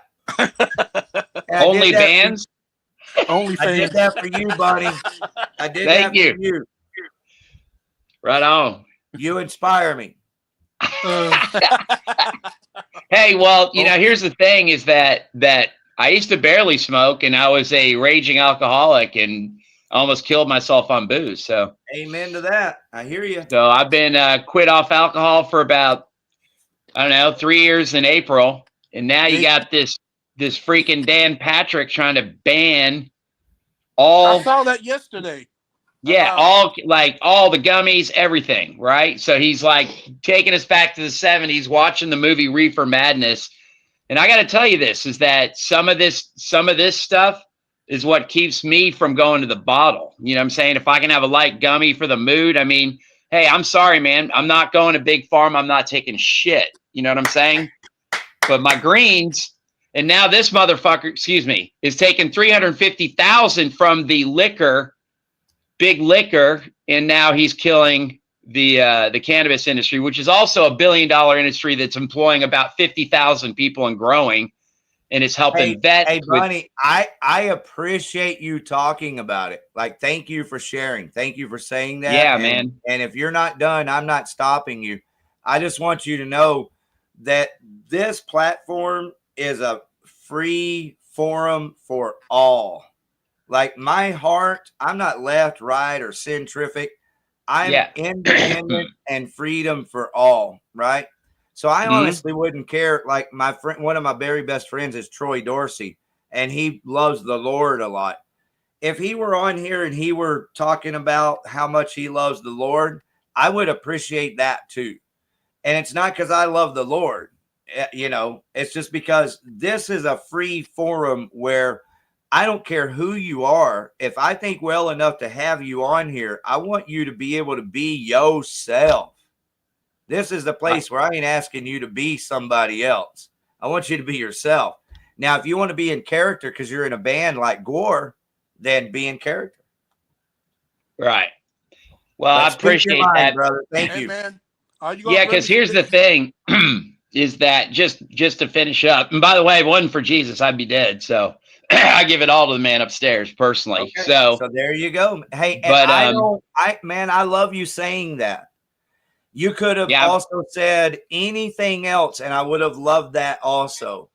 I'm just trying to make it clear to you and everyone listening, anyone ever on this show, man, I want you to be yourself. I love seeing people be themselves. That's what interests me the most, no matter who you are. So I appreciate that. And the one thing I would say is, if there's any kind of call to action to the folks out there, is that reach out to the governor, because he can veto it. And there's a lot of like petitions, look it up, but it's basically opposing SB 3. Okay.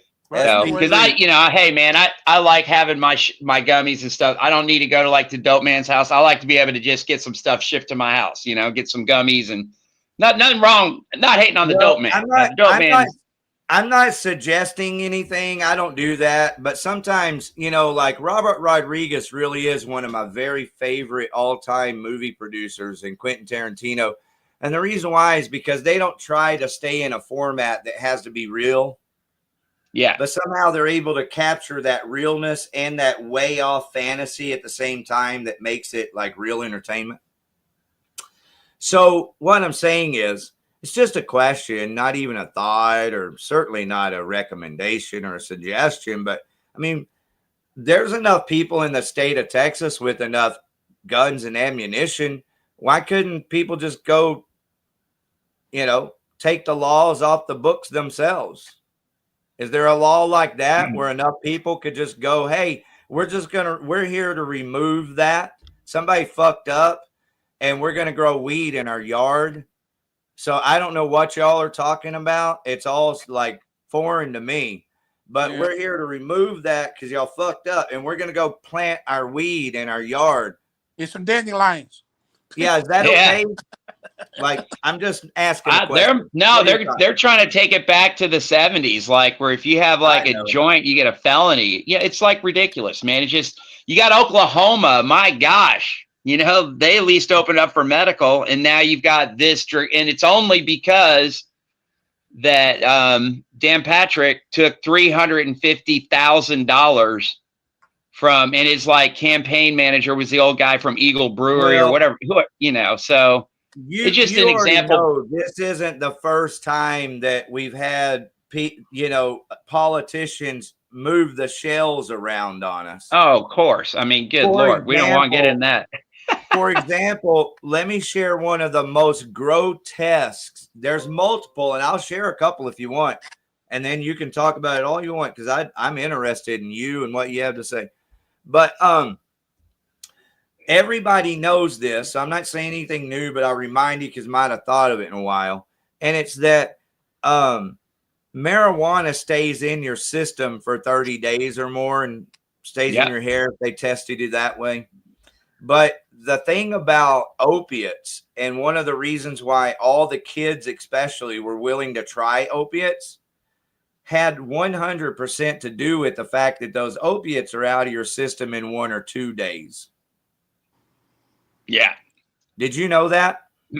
Yeah, I mean, and Coke's out in like 4. Reason why the generation younger than us, a large reason the opium epidemic existed was because you could do a drug and pass a drug test a few days later if you got called in. Wow. I'm not kidding. And on top of that, these are people or kids, I apologize, kids that would have been happy smoking some really good weed. Right. But because you're not going to wreck your car, you know. I'm telling you, this is one of the most grotesque things that's overlooked about marijuana being illegal. It forced kids, because of the way a system works, it forced kids, in a sense, to do opiates. It made heroin addicts out of them. My daughter was one for 14 years. That's how I know all this information in detail. Now she's dead, and I'm a single father to her child. So that's one of the most grotesque things about marijuana being illegal. Yep. And then the people back when Oxy came out, they're like, yeah, it's non-addictive. It's ridiculous. And then the doctors are just, so what happens? Like my wife had neck surgery, 2 neck surgeries, like front and back. She had Oxys like 300, a month or whatever. She was in pain for like literally. And then the first surgery, the bone didn't graft. Long story short, once she gets done with Oxy, where do most people go to? Now, she found there's a leaf called kratom, which will kill the dope sick, which is what happens with the heroin and the opiates. And it literally mimics the receptors. But long story short, that's so addictive. So beyond the legalities and kids like wanting to get a job and not wanting to fail a drug test, you know what I'm saying? And then you've got big pharma like, hey, take this shit out like candy. And then when people are cut off from the doctor, now it's fentanyl. Now it's heroin. Now it's street drugs, So, and that's, big pharma wants to keep the weed away because they want to medicate people. But anyway, sorry. No, hey, Bunny, I am enjoying myself. I don't care what anyone thinks. Don't apologize for being who you are. So, Rick, I appreciate that. Rick, what surprise you said you had for me? Surprise! It was that video. Is that video? Yeah. Oh, that's it. The video. Because it hasn't been released yet. I haven't published it on YouTube or Facebook. That's the first time. That's what I was going to ask you next. Yeah. Yeah, I'm going to upload it to Facebook and YouTube tonight. Perfect. And so you'll be able to share it from there. We'll be pushing that one out, man. Thank you so much for putting that together, dude. That was awesome. If I have time, it's just wild to see, like for me, just hearing our music, but not like seeing us play, like having it like used for like the kind of the ad for the show was just cool. And the way you did it with like all the art and like just the thought that goes behind that kind of shit, what's going to look cool, Yo, man, that's an art. It's good weed because I'm an artist. Yeah, you bring me some dandelions, man, to the show. Hang on, it's a lifetime of creativity. I've been creative my entire life. Yep. Okay. What'd you say, Donnell? Because I love what you're saying. I said you gotta bring me some dandelions to the show. Dandelion. Yeah, man. That's one of the things I was wanting to talk to you about. Is buddy. Yeah. So I actually picked that up from Donnell talking to you. And at the same time, my wife was talking about like dandelions apparently can do a lot for like blood pressure. And it's like a magical super food that just people are eradicating with pesticides. That's not about that, man. I get the ones with the fluffy tops in my yard, but I haven't dug one up and ate one, but have you used them? Like what's your experience? Bro, thank you so much for asking. Don't you know I wanted to have that conversation with you because, I've actually eaten dandelion now for 35 years. Damn. So what that actually means in a very quick nutshell, that means if you and I went to the doctor, my kidney, and we're both examined, my kidneys, my liver, my stomach flora, my gallbladder, everything in my body is healthier than most people walking the earth right now. That's not hard to do in America. You're right. But it's because I've been eating dandelion for 35 years. And the reason why is dandelion. What happened with me, bro, is that I'm athletic and I had a knee injury, and my doctor said you're going to have your knee replaced. I was like, screw that. And so I did what I always have done since I was a child. I grew up without parents, and when I would ask people questions, they didn't want to deal with me. So they'd go, look it up in the encyclopedias. Anybody ever tell you look it up in encyclopedias? Oh, yeah. Yeah. Remember that line? Google. That's why we got them. To look in the encyclopedias. Kid, quit bothering me. Grab me a beer. Shit. Right? So true that. I looked it up in the encyclopedias. Now, by this time, I'm 25 years old. I looked it up in an encyclopedia looking for calcium. That's all I did. I'm not that damn much of a genius or anything. I just was researching calcium. Anybody could do it. And so I'm reading some information, checked out some other, maybe at the library, some books. And one thing that I was 100% sure of is that calcium and magnesium and some other vitamins were only found in leafy green plants. And that's the only place they were found, nowhere else. Only in leafy green plants. And I hold to that today. But I wasn't looking at dandelion yet. I was looking for leafy green plants. And it wasn't adding up because long before this, when I was younger already, younger than 25, I had come across a cassette tape that I listened to of a speech from a guy named Dr. Wolonsky. And the tape was called Dead Doctors Don't Lie. And he talked about the mass production of food. This was recorded in the late 70s, talking about the mass production of food and how the food, when it gets to the shelf on the grocery store, is depleted of all its nutritional value. Yep. So I'm like, well, where do I get my greens? Right? I can't get them at the store because that's not food. That's something else. And I kept seeing dandelion here and there, and in the dictionary or encyclopedia or the information I was looking at. And so I was, I knew what dandelion were. I've been picking them and blowing those seeds. That's a plant. You pick it, it's that ball of seeds. Yeah, that's the kind I get. The fuzzy ones, not the yellow ones. And they go in the air. It's magic. You're making magic.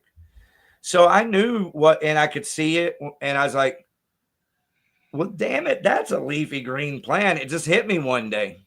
I didn't back then. You didn't have like information to get to. There was no internet, and I didn't have people around me with those kind of books.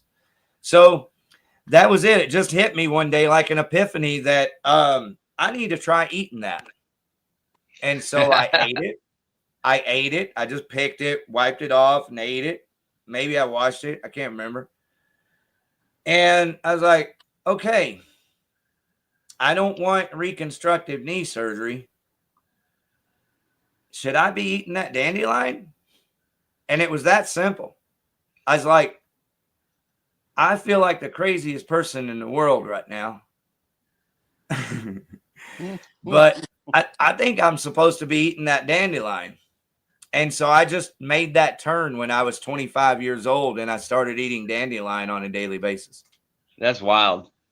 Uh-huh. Yeah, it's so interesting because, the old folk medicine is what a lot of people are going back to. Like, I was on a raft of prescriptions. I quit drinking. I lost weight. I went on the carnivore diet. That's when I learned how dirty our food is. You know what I'm saying? So that was kind of my moment. Yeah. And you're exactly right. Like, just going back to like simple stuff from the past, because that's why it made sense to me back then. Nobody was talking about simple stuff from the past. I didn't come across that. Exactly. There's a pill for that. Well, I definitely already had smoked weed since I was a kid. I'd done acid for the first time I was 12 years old. I had had enough life experiences before I was 25 and started eating dandelion to know that, I didn't want to be taking prescription medicines. I've never done drugs. I used to do Quaaludes, but after they stopped making them, I You know, I've never done drugs. I've never done drugs. After I just said acid and shrooms, I've never done drugs ever. I don't do speed. If you had a pile of speed in front of me, or a pile of cocaine, or whiskey, beer, none of it has ever in my entire life made me like uncontrollable. Like I can't, I gotta have that. Life to me is already exciting. As soon as I wake up in the morning, all day long, my biggest challenge, you know, I won't go to sleep at night. Life is too much fun. Hey, Bunny, we're both going to run out of time, so I'm going to I'm going to pivot here. I want to show you something, because me and you needed to have this conversation, and if you would, I'd love to talk to you about it more, and maybe we could even do a show together, a TV show. Absolutely, man. That'd be great. I'm about to blow your mind with two things. There's a guy named Dr. Cyron Pondy. He is the leader in dandelion root science research. Okay. All right. Just Google him, Dr. Cyron Pondy, or go to my Dandelion Chef Facebook page. I can show you here in a minute if you want me to. I want to show you something. Yeah, absolutely. First. I totally want to look at this. Yeah, if you go to my Dandelion Chef Facebook page, I've got an entire book's worth of information posted there over the years that are in article formats. So there's, like you won't find better dandelion and more of it anywhere in one spot. Promise. Okay. Now, because of that and who I am, that I've actually eaten dandelion for 25 years. And I thought, because I knew Daryl Abbott, because I thought to go knock on his door and say, dude, I just have to know you because you play badass guitar. That's how I got to know him. So I saw this guy do this video and talk about this scientific research on dandelion root curing cancer in the petri dish. It's called apoptosis. And so I was like, I got to call this guy. So I did. I just called Windsor University where he works, and I talked to the receptionist. I got through to him. He was happy to hear from me. We became friends. He's my friend. His name is Dr. Cyron Pondy, and he's the leader in scientific research in the world on dandelion root as a cure for cancer. Are you hearing what I'm saying? He's my friend. I am. And just coincidentally, I lost a friend to cancer today. Well, I'm sorry. I have too. We all have. This is the fucking problem. I know. This is, I'm about to blow your mind, because that research, he had it done in the petri dishes. So that's in the lab, on animals, and on humans, all the way. He completed the whole thing. And he did it all independently so that he could be in control of it 100%. It's the single most exhaustive research ever done. Millions of dollars were donated for him to be able to do all this. Check it out. I own that research. He gave it to me. He said, Rick, if the world is ever going to know about dandelion, it would take someone with a passion like you who's actually eaten it for 35 years. So I gave it to you. It's yours. So that's awesome, man. If I could ever write a real book. So that's who I am, buddy. That's awesome, man. So Donnell, when are you getting some dandelions? That's what I'm asking him. Oh, well, I'm going to make you some. I'm the dandelion chef. So when we hang out, I'll put you something. Yes. Maybe we can eat some dandelions before we go on stage. Well, and before you make love to your girlfriend. Well, there you go. I mean, it all goes together. You know, you play the show. What goes in your ding dong? Blood. Nothing preferably. Sing it. Hey, Donnell, we can write the song together right now, dude. We can just bust it out like a line. Ding dong.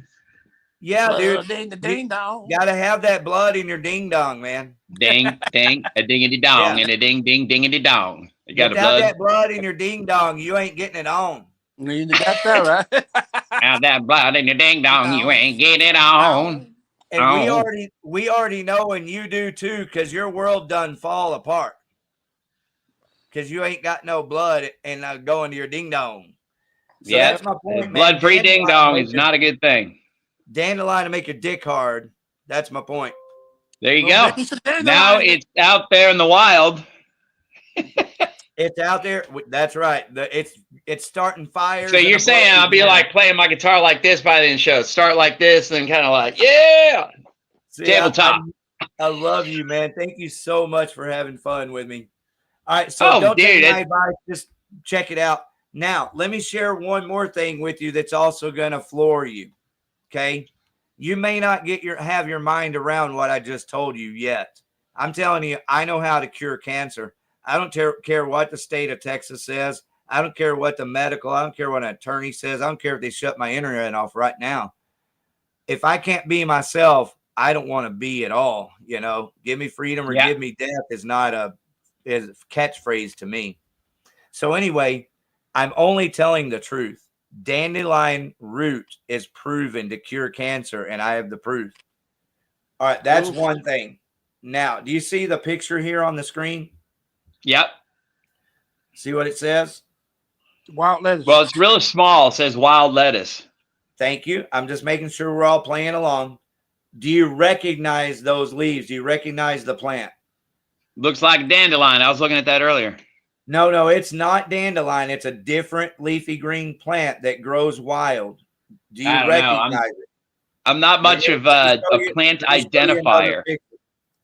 Well, let me show you another picture, though, because I want you to be able to recognize it. This is very important. I ain't playing games, man. I want you to see something that will change your whole entire paradigm. Damn it. Where is it? Here, let me take that off and pull up the other screen. It's on another screen. Take me just a second here. That yet? Where are you? Right there. The song's still going through my head. All right, I found it. All right, do you see that picture? Does that look? Oh, damn it! You're gonna have to make it bigger. That one look a little more familiar. I'm gonna keep showing you pictures until you see one that you go, okay, yeah, that damn thing. I mean, they do. I think I got some like here in my backyard. You do. That plant is growing in every ditch in the state of Texas right now. It's called wild lettuce. Huh. All right. If you just go cook it down in kerosene, if you know how to do that, or Everclear, or Everclear, you can get a bottle of Everclear and you just pour the Everclear in a like a stew pot. Turn it down low, like as low as possible, and go get you a couple of those plants. Just cut them at the bottom, wash them off a little bit. Don't matter. Just cut them off, put them in there, man. If you don't cut them up, you can, but they actually have little thorns down at the base of them. So be very careful. Use gloves. So anyway, this I can confirm and know as a fact through experience that it is a opiate substitute. It will kill pain. It will kill pain as good as any morphine. Dang. I wonder if it's a cousin of kratom, and I don't know what the actual name for that is. Like it's KRATOM, but there's I forget. It's like some big long name, and they're trying to outlaw that as well. Yeah. But that's again here's the thing is I think that's a good conversation to have, and I'd like to have it. But look at what I'm telling you. I'm telling you that the cure for your wife's pain, that's what I'm telling you. You know how I said I know this from experiences because I have a friend. This is a phenomenon that actually happened. All the VA was prescribing opiates to all the veterans like candy for years. Yeah. Like 15, 20 years ago max, they cut them off cold turkey overnight. Yeah, that's what I was talking about. Exactly. Yeah. Okay. At that time, a friend of mine had enough intelligence because I've been telling people about this wild lettuce for 30 years. When I started eating dandelion and it worked, I looked at it further and I bought books and read books and was like, well, I'll be damned. I should have known. Dandelion is the single plant that brought humanity this far. Humans have eaten, that's why it grows everywhere. That's why you can't kill it.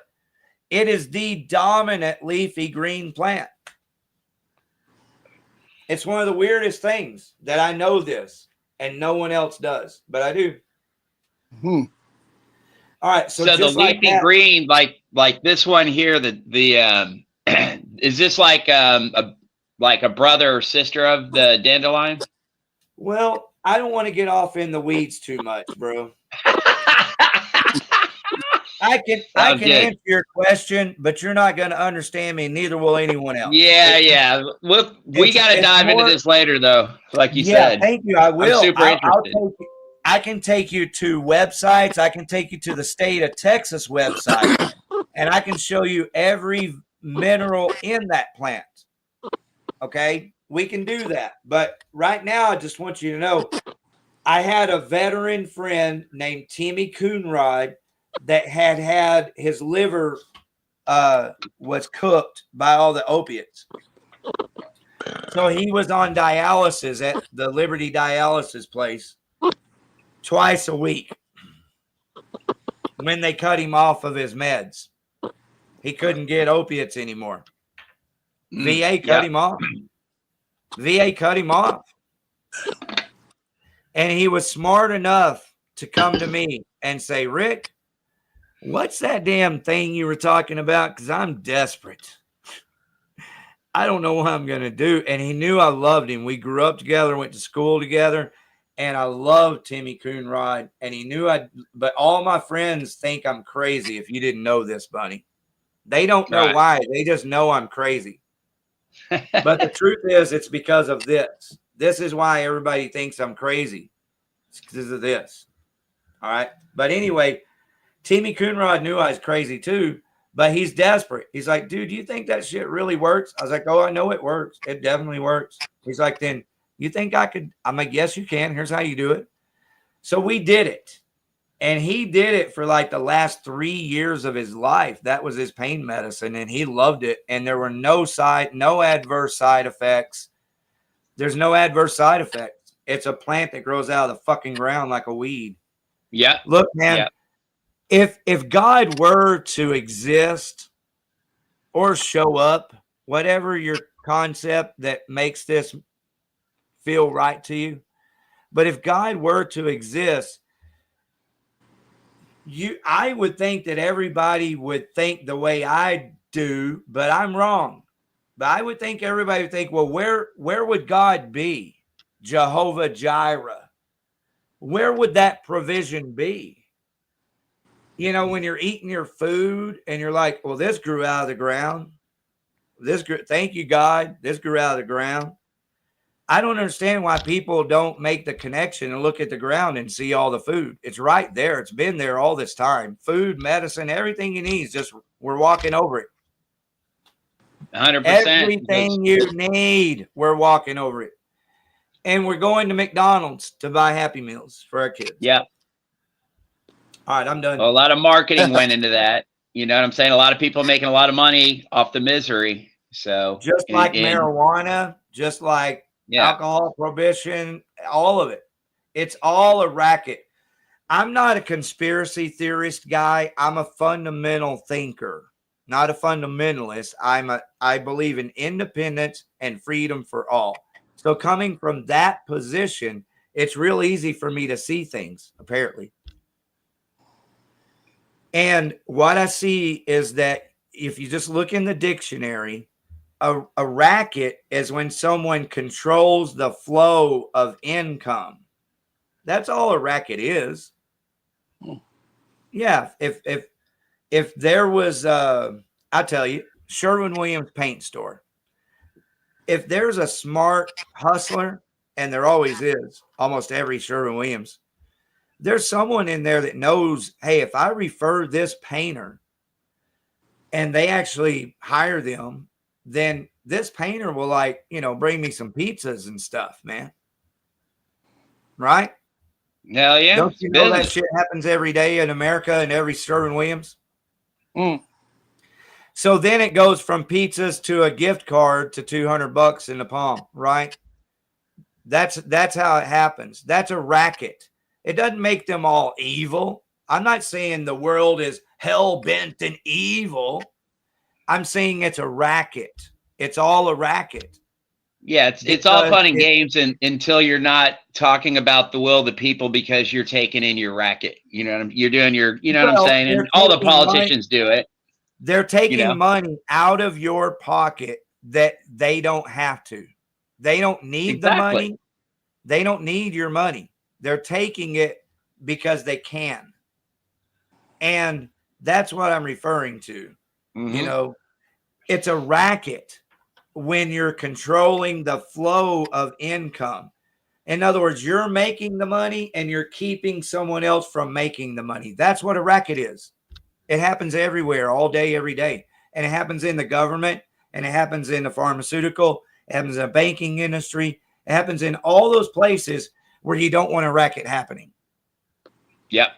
You see, you don't have to make life out all scary and it's the end of the world, gloom and doom. We all have a nature to racketeer.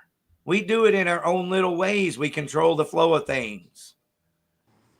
Right? Yep. So since it's obvious that's what we are, that's what they meant by power corrupts and ultimate power corrupts ultimately. It means I don't want to be your leader. I don't even want to be in your group. You know, I just like showing up and banging head and having a good time. I want to be in your group. I don't want to be your leader. One of the reasons I never want to be your leader is because I don't want to have all that pressure. I don't want to have to tell people no all day, every day of my life. No, I don't want your money. No, I can't fuck that person over. No, I can't. No, I don't. Because if you don't say no all day to millionaires, eventually you're saying yes. And there we have it. I don't want to live that way. Who wants to be that way? I think Donnell said it best. Heavy is the crown, you know. It's true. That fit tied in. Well, that fit perfectly. And so since they have the crown, it's okay for us, we the people, to not only question, but to expect. What I mean by that is I don't expect y'all to come on this show and hang out. I hope you will, but I have no reason to actually expect that you will. I'm not paying you to be here. You know? Well, when I get paid, bye. What? Right. Well, I'm just saying if you weren't here, there wouldn't be no love lost. I wouldn't be like, man, they weren't here, because I have no expectations, right? No, it's fun to hop on and, you know, like catch up on the scene. See, okay, you know. But by comparison, a person that's elected into a political federal judge seat or not appointed in a judge, but you know what I'm saying? You can have an expectation towards that person because we have a contract. We have an agreement as the people of America. We have an agreement that we can actually expect things from the people that are not representing us, but they're supposed to. So my joke earlier about the guns was, I have a ton of friends. I know all the come and take it people. I know Alex Jones personally. I have a ton of friends with guns, and I don't give a shit. I don't care. I'm not a gun guy. But I don't understand why all those guys don't go down to Washington and just go, hey, I ain't pulling no trigger. It's legal for me to carry.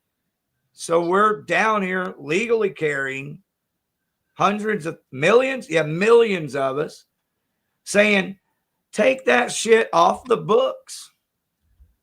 You know, we don't need an election. This is the election right here. You know, I don't know where the process got fucked up, but we're the posse, and we're come here to ask you politely to take that fucking shit off. What's wrong with something like that? Of course, you won't get in and you won't get that, but why not give it a try? Yeah. I mean, we'll see what happens. I didn't say pull a trigger. I wouldn't want anyone to ever pull a trigger in that environment. But why not be who you actually are and go do what you actually do? That's what I'm saying. That's what the problem is. Those fuckers don't fear us. They don't represent us. They don't respect us. And people don't have real expectations of the politicians. That's what True that. Half people don't even. There are a lot of people that have zero clue on what's going on. Yep. Just blissfully unaware, you know? All right, man. Well, shit.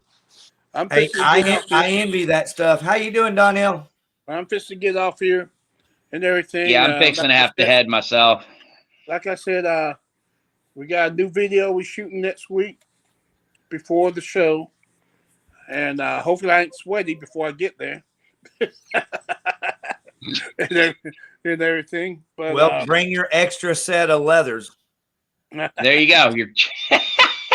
Well, really, I was going to shoot the video in another shirt, but I haven't figured it out yet. That's all right. We'll have hair and makeup on the scene. Well, Rick, I appreciate it, man. That's for sure. Really appreciate you having us on and playing our music and giving us the love that you have, man. We really, it makes it a lot worthwhile, you know what I'm saying? Because it's a long slog, you know what I'm saying, when you're playing and you're trying to build. And the music's fun as hell, and then it just makes it much more gratifying when I have somebody like you that's been around the scene, knows everybody, heard everything, and you know, you like us, and that means a lot to me, so I appreciate it. I also know how hard it is to just have a good, like, 4 guys together that can get along well enough to commit the time together, because all those sacrifice, you know, your family. And it's one of the hardest things I had 2 bands, definitely one of the hardest things I've ever done. And, you know, I'm kind of a driving engine, driving force, as you can tell. So anyway, do you want to hear one of my songs on the way out? Yeah, sure. How about the one with Rick Perry? Cool. Sure. Let's see. It's just a punk rock song, so don't get all excited. But anyway, hey, Bunny, it's been a real pleasure, man. I hope we get to do it again. Absolutely, man. All right. So, yeah. Well, I want to hear the song. I'm just going to step to the side for a second. Donnell, I love you, man. We'll see you soon. Yeah, man. Love you too. Why, here comes our criminal now. What do you have to say for yourself?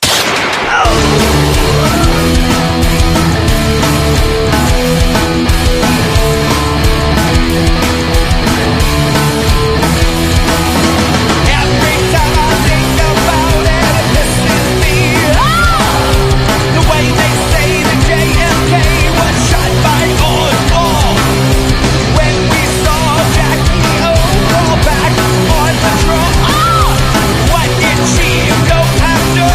Back into the Lord.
pretty cool, man.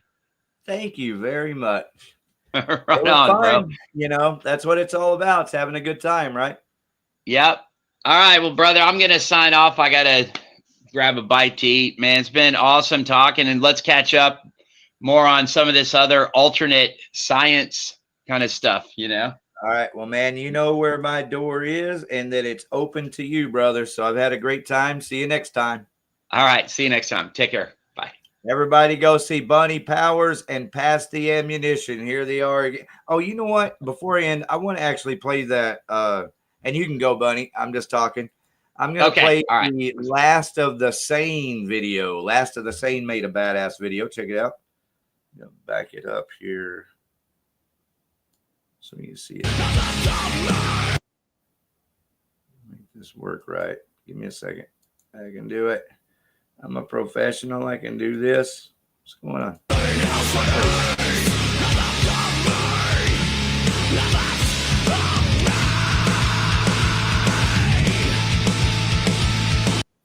Starting over.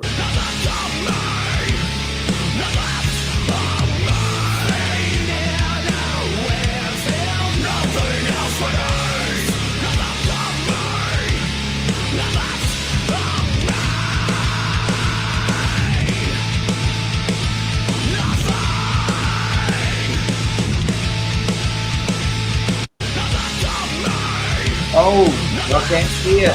I just got back over here to the studio and realized I you hear how badass the song is.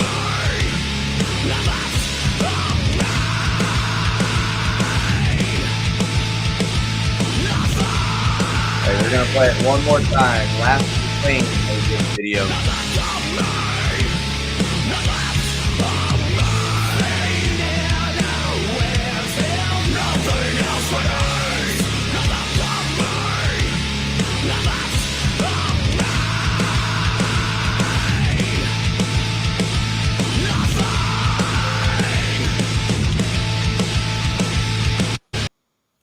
Pretty badass, right? Yeah, thank you very much, Last of the Sane. Hey, those guys got out of a good schooling. I was going to educate them on the Blow Your Brains Out Facebook page a minute ago. And let's see, Blow Your Brains Out coming up here now. Oh no, wow! I just pulled up my. This is my Canva Pro. See anybody got Canva Pro? Glad it wasn't my porno one there, but nah, I don't have no porno on my Canva Pro. I just like to have a good time. But check it out. Canva Pro.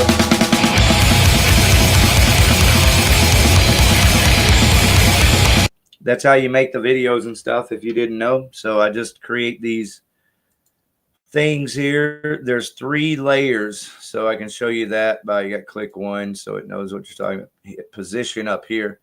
So I teach these classes, so I'm going to go ahead and take just a second to show you some of the things that I can teach you. I am a very efficient person, and I get a whole lot of shit done really fast. And that's why I have switched gears. I am now 100% officially your graphics person, your video, your music video. You know, if you want a super expensive video, I can make it, but I can't do anything for free. So if you have friends, people that are...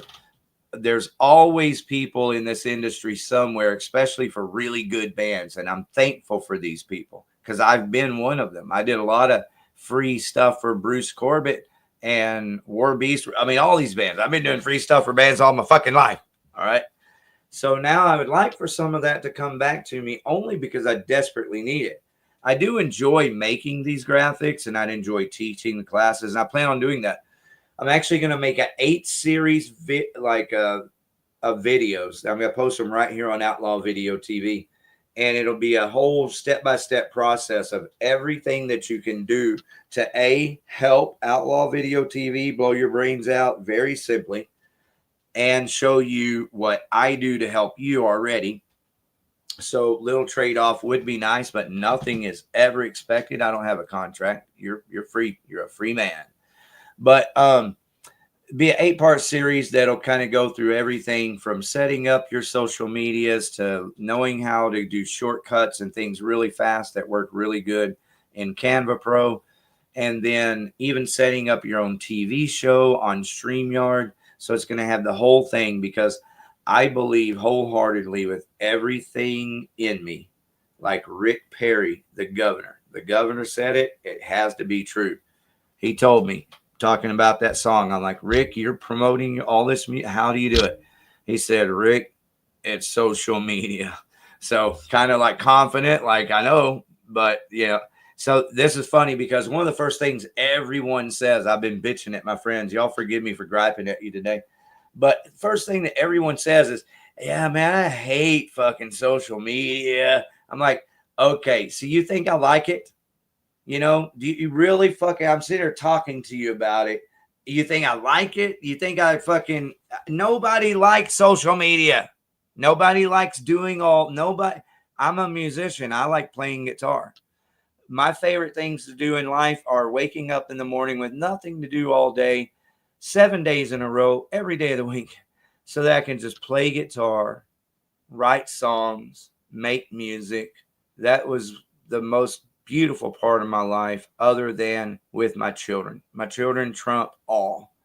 So that's why today I am a single father to my child, and I desperately need your business. And I'm showing you right here by accident. I didn't mean to pull this up. You know how I do it. So that's it. You just set up a nice little thing there. All of these are the same, right? And then see that little guy is in between. You can look up here. They're just 1 second clips. So you just put little 1 second. You can't really make them shorter because it wigs Canva Pro. And see, it's things like this. I just saved you, a bunch of time and frustration, because I only know that because I've already tried squeezing the juice on it every way possible, and it just doesn't work. So if you're going to do these little flashy transitions, and there's multiple ways to do like really badass transitions, and I'm going to show you that in this video series I make. But this is a shortcut. This is a way to make a really cool transition. Watch the screen. I'm going to push. Where's play? This isn't the way. It was looking at layers. Okay, so I was going to show you that transition. All right, so now push play here. Dumbass. I'm just showing you the little 1 second piece right there. Okay, that is 2 layers. One layer is that red line back there spitting sparks everywhere and shit, and the other is that lightning bolt. So if I click on it, I can go up here to position and show you those. There's the lightning bolts, and there's that red screen behind it, and that's all that is. So you just have to have a little imagination and do something that involves lighting. That's key. If you watch these videos and you pay attention to ones you watch and go, wow, that's kind of cool. If you just look at it, you'll see that a lot of these videos, they're just stuff flashing. So the thing with social media or life, all of life, is you can't just like flash anything. And that's what people do. And they make that mistake all the time. Oh, we know how to do it. Well, flash a bunch of stuff on there. Well, no, that looks stupid. And we all know it does because we've seen it. So it's not a matter of just flashing stuff. This is where art comes in. It's where I'm an artist, but you can be an artist too, and I can show you. And so that's what you do. Let's back up one more time. If I can make this. It's going to back up again. No, we're good. All right, let's watch the transition. Boom, there it is. That's one of the things about Canva. While you're designing it, it will stall like that sometimes. That's interesting. Look, that's a flaw. That was a mistake. That's in the video that way. If you go back and watch it, that transition's not between Last of the Scene and Wolvera. So, that's life right there, One. See, just that one little 1 second flash there. And then on top of that, you can see this background. Let's go look at the layers. You have to click something in there and then go look at the layers. There's 3 layers. There's a rusty red layer with like stuff flying everywhere, right? Just it's chaotic and it's moving real fast. That's that layer there. And then there's this layer, which is, let's see, it might be the light. I think this is the lightning. And then what is this layer? See, I forget, but it's not important. It's just that these, each one of them, have 3 layers. There's a background with a bunch of stuff moving, this one, and then the lightning. So let's back it up and watch it. See all that? See all that stuff moving? All right, I want to point out, did you notice that the lightning is also in this, that's in this? But they don't look anything the same. They blend together because of the color. And again, this is where art comes in, and it take me a long time. So I'm not going to get off in the weeds with that right now. Just since I pulled up and I'm having a good time, I thought I'd show you. So if you're paying attention, I'd love to have your business. I really, truly would. I have a Facebook page called Video Advertising Today. So I'm going to pull that up if y'all don't mind. I promise I'm about to end. I'll be done in just a second. I'm not even playing music after this. That one promotional video, it'll play at the end when I stop. So thank you everyone for being here. I didn't even get to show them my Dandelion Chef page. But that's okay. It was really nice to talk to them about Dandelion and then also the Texas Wild Lettuce, because that shit's legit. You know, even if you just enjoy a good buzz, I don't give a shit. Doesn't matter to me. Weeds growing everywhere. Go cook it down in Everclear and give it a shot. Video advertising. It's hard for me to do 2 things. I can do a whole lot of stuff if you didn't know. But it is really tough for me to do 2 things at once. And that's where I have found myself with Blow Your Brains Out. We have a professional operation here. And so that means that I'm doing the job of 2 people, basically. And as soon as I get my studio set up and stuff, I fully hope and almost expect, but fully hope that I can train someone, like offer to train you and let someone engineer, because I don't want to both engineer and talk.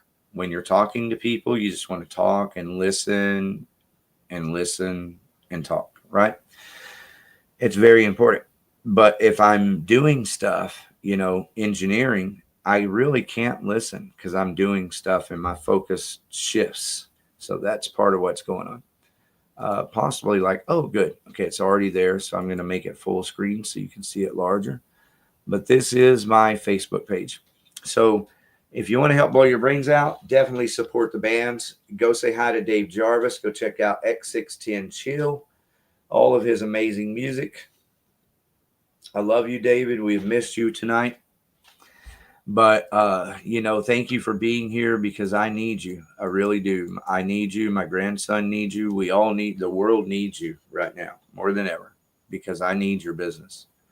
If I just had like $200 more worth of business, because I've got a couple of things going on, but if I just had like $200, like if someone hired me to do a video and a graphic and, you know, a reel every week for their business or their band or their venue, anything, that would almost change my life, believe it or not. So give it a shot and find out.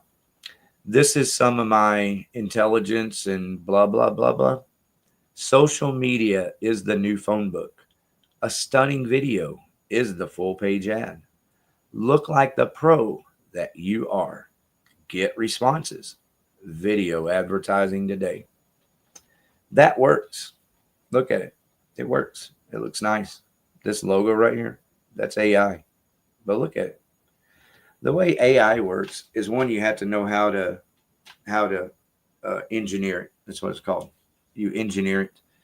But you also have to have an eye for art. I mean, just because it makes something that looks cool doesn't mean it's what you need. You know, you have to have self-control.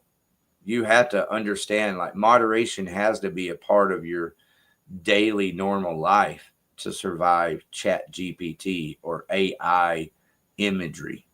I can show you. And again, I'd love to have fun. Like, what I'd like to do is I'd like to spend an hour or 2 live right here on the YouTube and Facebook with you for $50 an hour and teach, you know, show you all of this stuff I'm talking about. But right now, I'm just needing to get your business. So if someone needs a graphic or a video or a reel or maybe a TV show, how's that for a novel idea? You can have your own TV show. And I don't care if you're selling barbecue. It doesn't matter. I don't care if you're painting houses, even landscaping, you gardener. I mean, it doesn't matter. Anything that's real, that's what people are enjoying on TV today. Yes, TV, because YouTube is the new TV. It's finally accepted. I've been saying it for 10 years or more. It's documented. Just go listen to all my stuff, rambling on, as always. But anyway, YouTube is now the new TV, and so you can be on TV today. Just contact me. I'll make you a nice professional TV show. You can be on TV today. Promote your business. Now, who would that benefit? Who would, do well with something like that? Well, let's start with who wouldn't benefit. If you just started your band or you've been in bands for a while, maybe playing music all your life, but you really just have your personal Facebook page and your personal Instagram, and you're going to start your new band page on Facebook and your new band page here and your new band on Google and YouTube. Well, then you're not the person for a TV show.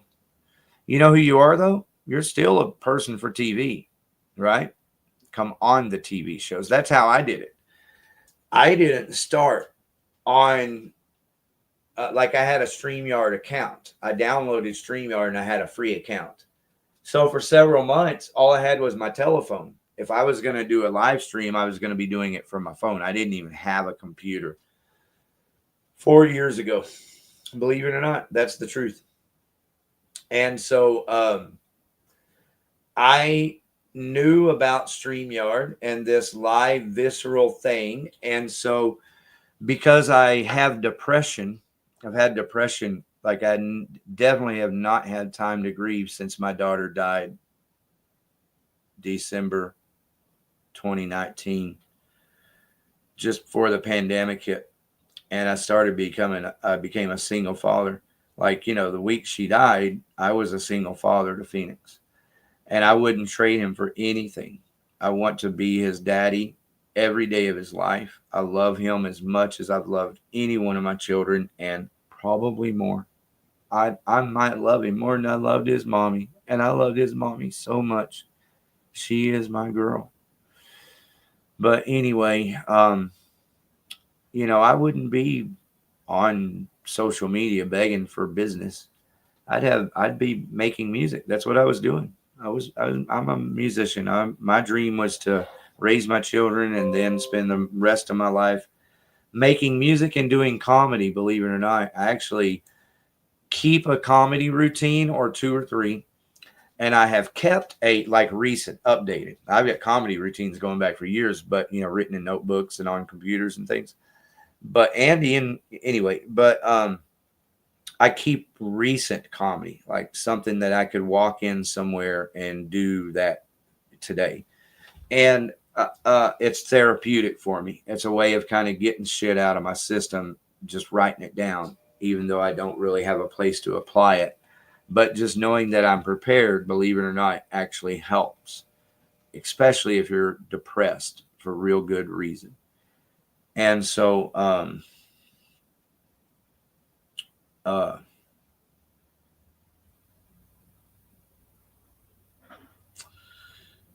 man, I was going to make a really good point, but I should probably just get high and go to bed. I need your business. It's that simple. I could tell you a whole lot more. It doesn't matter. Wouldn't matter. I just want your business, please. I would really appreciate it. And what I'm saying is when I end this show, there's going to be a video that shows. That's the video I was just showing you on Canvas. I can make a video like that even better than that for you for $200. And all you really have to do to help facilitate that, so I can do it for $200 and get it done in one day. One day I can give you a nice professional music video that you can be sharing. Everybody's jamming your new song, watching your video. one day, I just need you to email me the graphics. Email me your band logo. Email me all the graphics. I don't want to go looking for it and shit. Email me all the shit. Simple. Email me your MP3, the song you want me to use. You know, make sure it's under 30 megabytes, or make sure it's not too big of a file. Let's put it that way. And video. Take the best phone that you have. We're not going to use the audio, so don't worry about it. You know, just put it on mute or, you know, whatever. I'm not going to listen to it. I don't care about what people are doing. I just want to make your video. So basically, go find an old abandoned building. They're all over the place. Like you would be amazed if you just look, just drive through downtown Arlington, Dallas, Deep Ellum. Just drive out and find some cool spots. Bring your guitars, some drumsticks, some shit to blow up. You know what I'm saying? Then also try to find a dark room, any kind of dark room, and put all the strobe lights and any kind of light you can possibly find. Put it all in there. And play your song either live or just play it on the stereo and everybody jump up and down and act like monkeys. But anyway, save that video. Send me 4 or 5 clips, you know, send me some video footage from your phone and you'll email it to me. I'll bring it right here into Canva Pro like I just showed you. And I can take the background out if I need to. Like if you're just in front of a green screen, just do that. I can take it out that easy. I don't really want to. I prefer that you know, I believe that the best uniqueness would be by it, and it's only because phones and the cameras on new phones are so advanced, you'd be hard pressed to find a better camera. So because of that, you know, I'd recommend that you try to set a scene so that it's unique. And let me explain why. I'm not saying I can make you an entire complete fantasy video.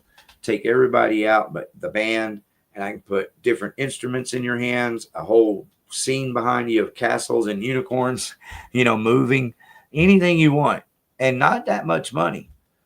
But you're about to see that. Like, that's one of the things with AI. You're already seeing these graphics and you're recognizing, like in your conscience, you're already recognizing on first glance, oh yeah, it looks like one of those AI things, right?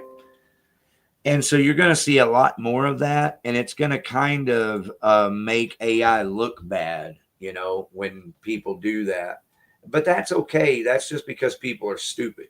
Not for making the AI stuff and sharing it. No, the way people interpret what people do. I understand. You don't give a fuck. You're just making some shit. It looks cool. You share it. Makes sense to me. What doesn't make sense is people that bitch about what other people do, no matter what they do. Change the channel. If you don't like what's going on in your environment, it has nothing to do with other people. If you don't like what's going on, change your environment. That's how life works. If you don't know how to pivot, if you don't know how to keep your own flow, man, we got a lot of talking to do. But anyway, here I am. I'd love to have your business making some videos, and I got to go because I'm really tired. Thank you for letting me talk all this time. Thank you, everybody, for always being here. Renee, I've missed you tonight. Thank you, the trespassers, for being here. I'll help you out with the show. Hey, bro, you want to make a video? I'll send you an MP3 file. And you can even put your own, like if you have a business. And I don't think that you do. I think you're just doing this for the band, like a lot of people are. But, hey, that's how I learned how to do this. That was my point earlier. Full circle, baby. Was that I started with a cell phone. And the way I started live streaming was by going to other people's channels. Because I was suffering depression, I was looking for gray noise, like gray noise in my life, not gray noise in my head. Gray noise in my... So I came across some interesting true crime stuff. I know it sounds crazy, right? But let me tell you, I'll get you interested. There's a chick named Missy Beavers in Midlothian, rest in peace. Beautiful mom. I think about her children and her daughters more than anything, and it just drives me nuts. It's an unsolved murder case. It's one of the most intriguing, interesting, unsolved murder cases in the history of true crime. Her name is Missy Bevers. And because it happened here in Midlothian, thank you to these beautiful true crime brides. If you're into true crime, check out the True Crime Brides and tell them Outlaw sent you. They know who I am. We're friends. But they raise money independently. And they put up billboards, mostly in honor of Missy Bevers' daughters. But they keep billboards. So when you see those billboards on 87 or 287 or 35, that's them. They pay for them through fundraising. So if you want to help them, you could help them. I don't know that it does any good. Here's one of the fun things about true crime is anybody who, like, a case gets a hold of you and you really dig into it, you have to, at some point, to some extent, draw your own conclusion, right? And so I have real thoughts about the Missy Bevers case. I mean, like, real thoughts. Like, I really have some good ideas about what happened. And I'd love to share it with you. It's fun. I love it where I get to share the story. But I want to tell you something. You really have to be really secondly considerate. If you are not considerate at all, like you just don't consider people, you just do what, and you don't at all, then you're going to be challenged. But if you can reconsider everything that you do very quickly and come out with good answers. I know Carl Smith personally. He's the chief of police for the city of Midlothian. And I know him personally because I'm a professional house painter. I know a lot of police. I know a lot of cops, a lot of them. What about that irony? They'll arrest my ass, put me in jail. I know, I've been there. Last time I got busted was for literally possession under 2 grams. Ask Charles Smith. Charles Smith is my attorney. Charlie Smith is my attorney. He's so nice. He knew my grandfather, so he's my family. And anyway, I'm not going to get in the weeds here. Yeah, possession under 2 grams. The cop literally took me to jail in fucking Mansfield. So they'll take me to jail. But I know their captains and their lieutenants and the retired. I know the retired Dallas police chief, all right, who was also, give you a clue, former, not Midlothian, DeSoto, former DeSoto police chief. So you can find out who he is if you want to. But anyway, true crime is really interesting if a case gets a hold of you. And that case got a hold of me, and it was really healthy for me because I was depressed. I was suffering real depression. My daughter had died. And I was like, man, I got this one figured out. And then I remembered, I know Carl, and so I've never talked to him about it. And I just kind of quit talking about it, like on true crime and stuff. But before that, there was a hot minute where I was like ready to share my opinion. But I had to pull back the reins.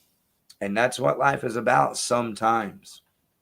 Because I love Carl Smith, and I believe he loves me.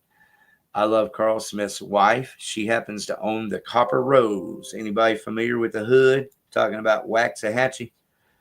Waxahachie and Midlothian, man, that's my second hood. But it's called the Copper Rose. It's an antique, beautiful. And if you want a real experience, just go down there and see it for yourself. Take your wife. Spend $100. Y'all are going to be so happy you did. The Copper Rose in downtown Waxahachie, right kind of catty corner to the courthouse. 2 of the most beautiful people in the world, in my opinion. But, life it's an irony. Irony, that's what it is. All right, so what are you saying? This is Kurt Joy. Thank you, Kurt, while I ramble on. That happened right after I moved to Midlothian. Yep. So you're familiar with it, man. Well, that's the case that kind of made me like interested in true crime at all. Or maybe it triggered my algorithms and stuff started showing up. But a couple of things happened after I saw that. And one was that I can't remember the girl's name because I'm not a true crime person at all. This happened at that time and I experienced it. But that girl her and her boyfriend went up into the mountains and he killed her, and then he drove her van back here. And it was the biggest true crime story of all ever. Like when it comes to just true crime, because it wasn't just national news, huge, bigger than ever before, but this technology, this social media live streaming technology had just been released. So all these people were on YouTube with their own live TV show, true crime shows, when that girl went missing. Can't remember her name. Pretty girl.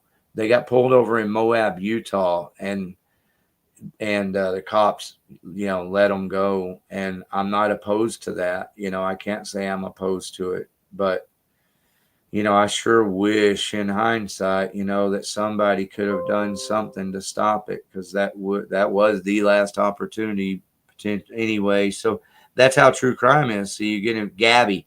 I knew if I kept talking about it, it's Gabby Petito, that Gabby Petito girl.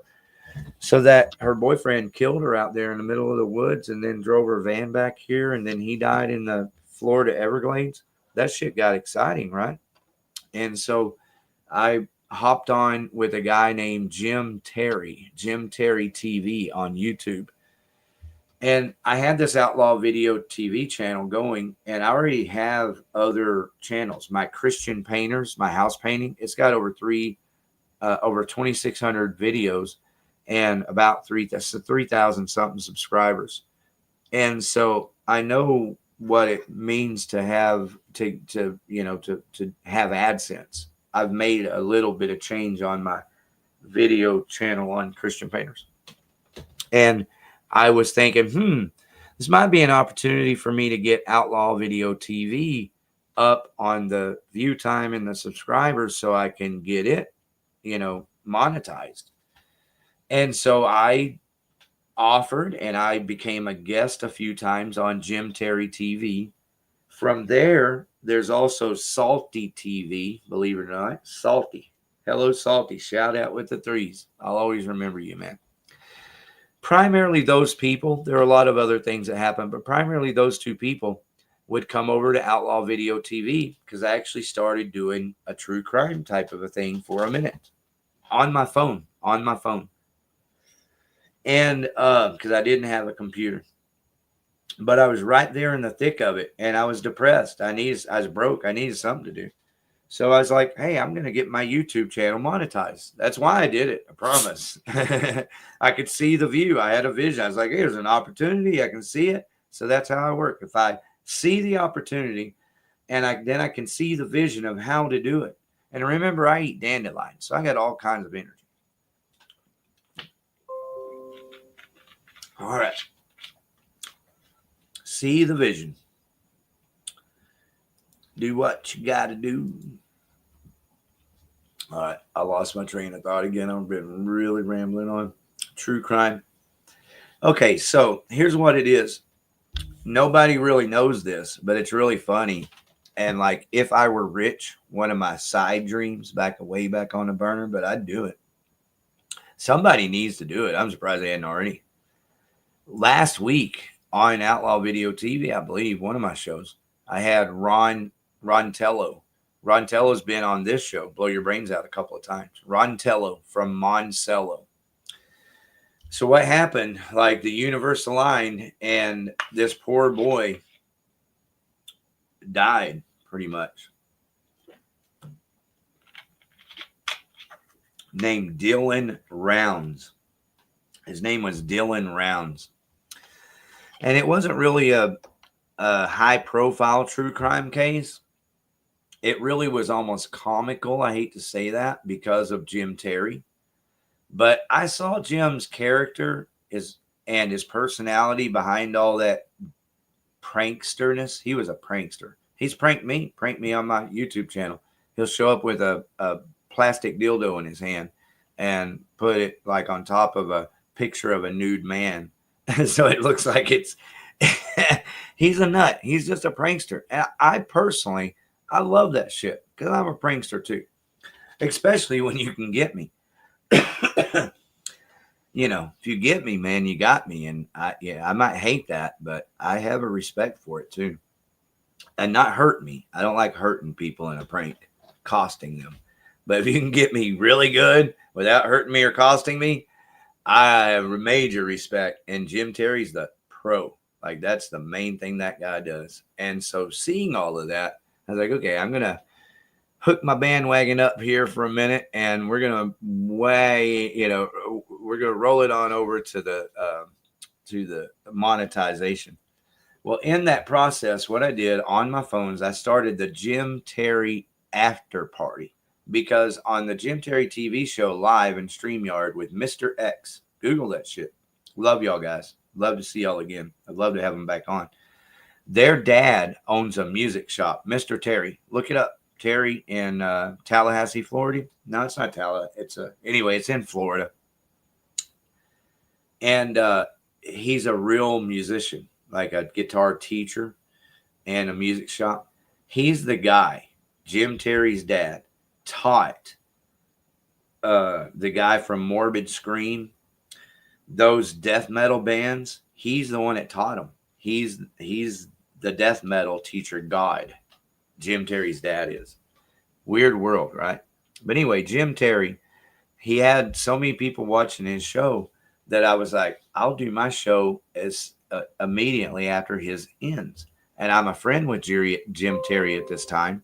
So I asked him, and I'm sharing all this with y'all. I'd like to go because my throat hurts, but thank you, Kurt, for being here and listening, man, because this is really important.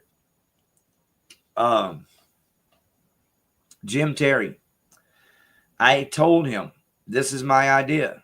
Would it be okay with you? I want to do the Jim Terry after party. That's what I'm going to call it, Jim Terry after party. So that when your show ends, would you mind telling people, hey, when my show ends, Outlaw, that's my name, Outlaw is going to do the Jim Terry after party. So we did that for a couple of months, and tons of people were coming, tons, like shit, 100 people sometimes. And we would just talk about dealing rounds. We talked about dealing rounds primarily. That was my number one focus, was dealing rounds. So that means I know every last crook, cranny, and tiny detail about dealing rounds. I wish now that I would have sent the link to Ron Tello. It's not too late, but I don't want to be disrespectful because I am trying to get out of here. But one of these days, man, we should do a long interview with him and talk about it. But I have the ability to make a movie. I can make a badass documentary honoring Dylan Rounds. And all of that if I just had the money. I don't have the money to do that shit. I'm trying to feed my child. But my goal is to do fun things like that. Again, same thing, Kurt, like getting my book published for my Dandelion book with all my scientific information, millions of dollars worth of the most up-to-date scientific information. I need to get all that shit published and a documentary made. And those are my goals. You know, those are definitely my goals in life. But to wrap up the story with Jim Terry. So since I started the after party, believe it or not, your boy Outlaw Video TV right here on my phone changed the world for a minute, man, because I had 100 people. We did this for a few months, maybe 3 months. We did this. And so there was another guy named Salty that was, I thought, cool. And so I would go on his show as a guest. I would go on the Jim Terry show as a guest. So that's what I'm telling you. Doesn't matter who you are. In 2025, there's a place for everybody somewhere. So if all you have is a phone, you can always start by going on other people's shows on your phone.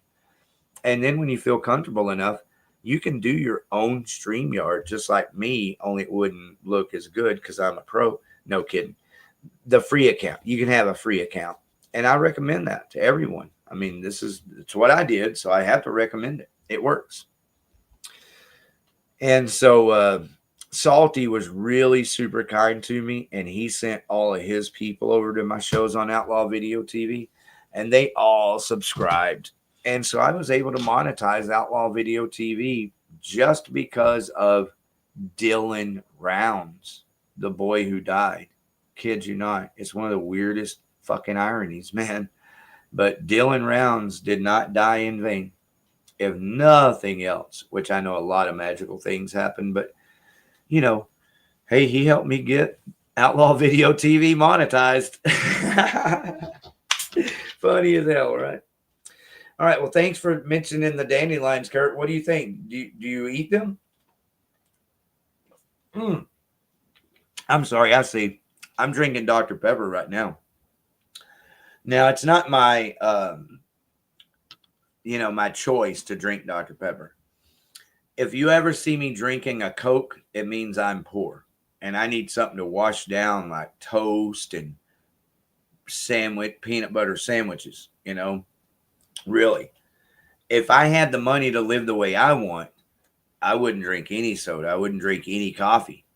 But I don't have that option. I'm scraping by. And I know that all sounds weird, but no, I'm forced to do the cheapest things possible. And believe it or not, that's what, and still like have something different, sweet, So anyway, but every morning I have 12 tomato plants, cherry tomato plants in my front yard. I've got my yard leveled off into 7 terraces.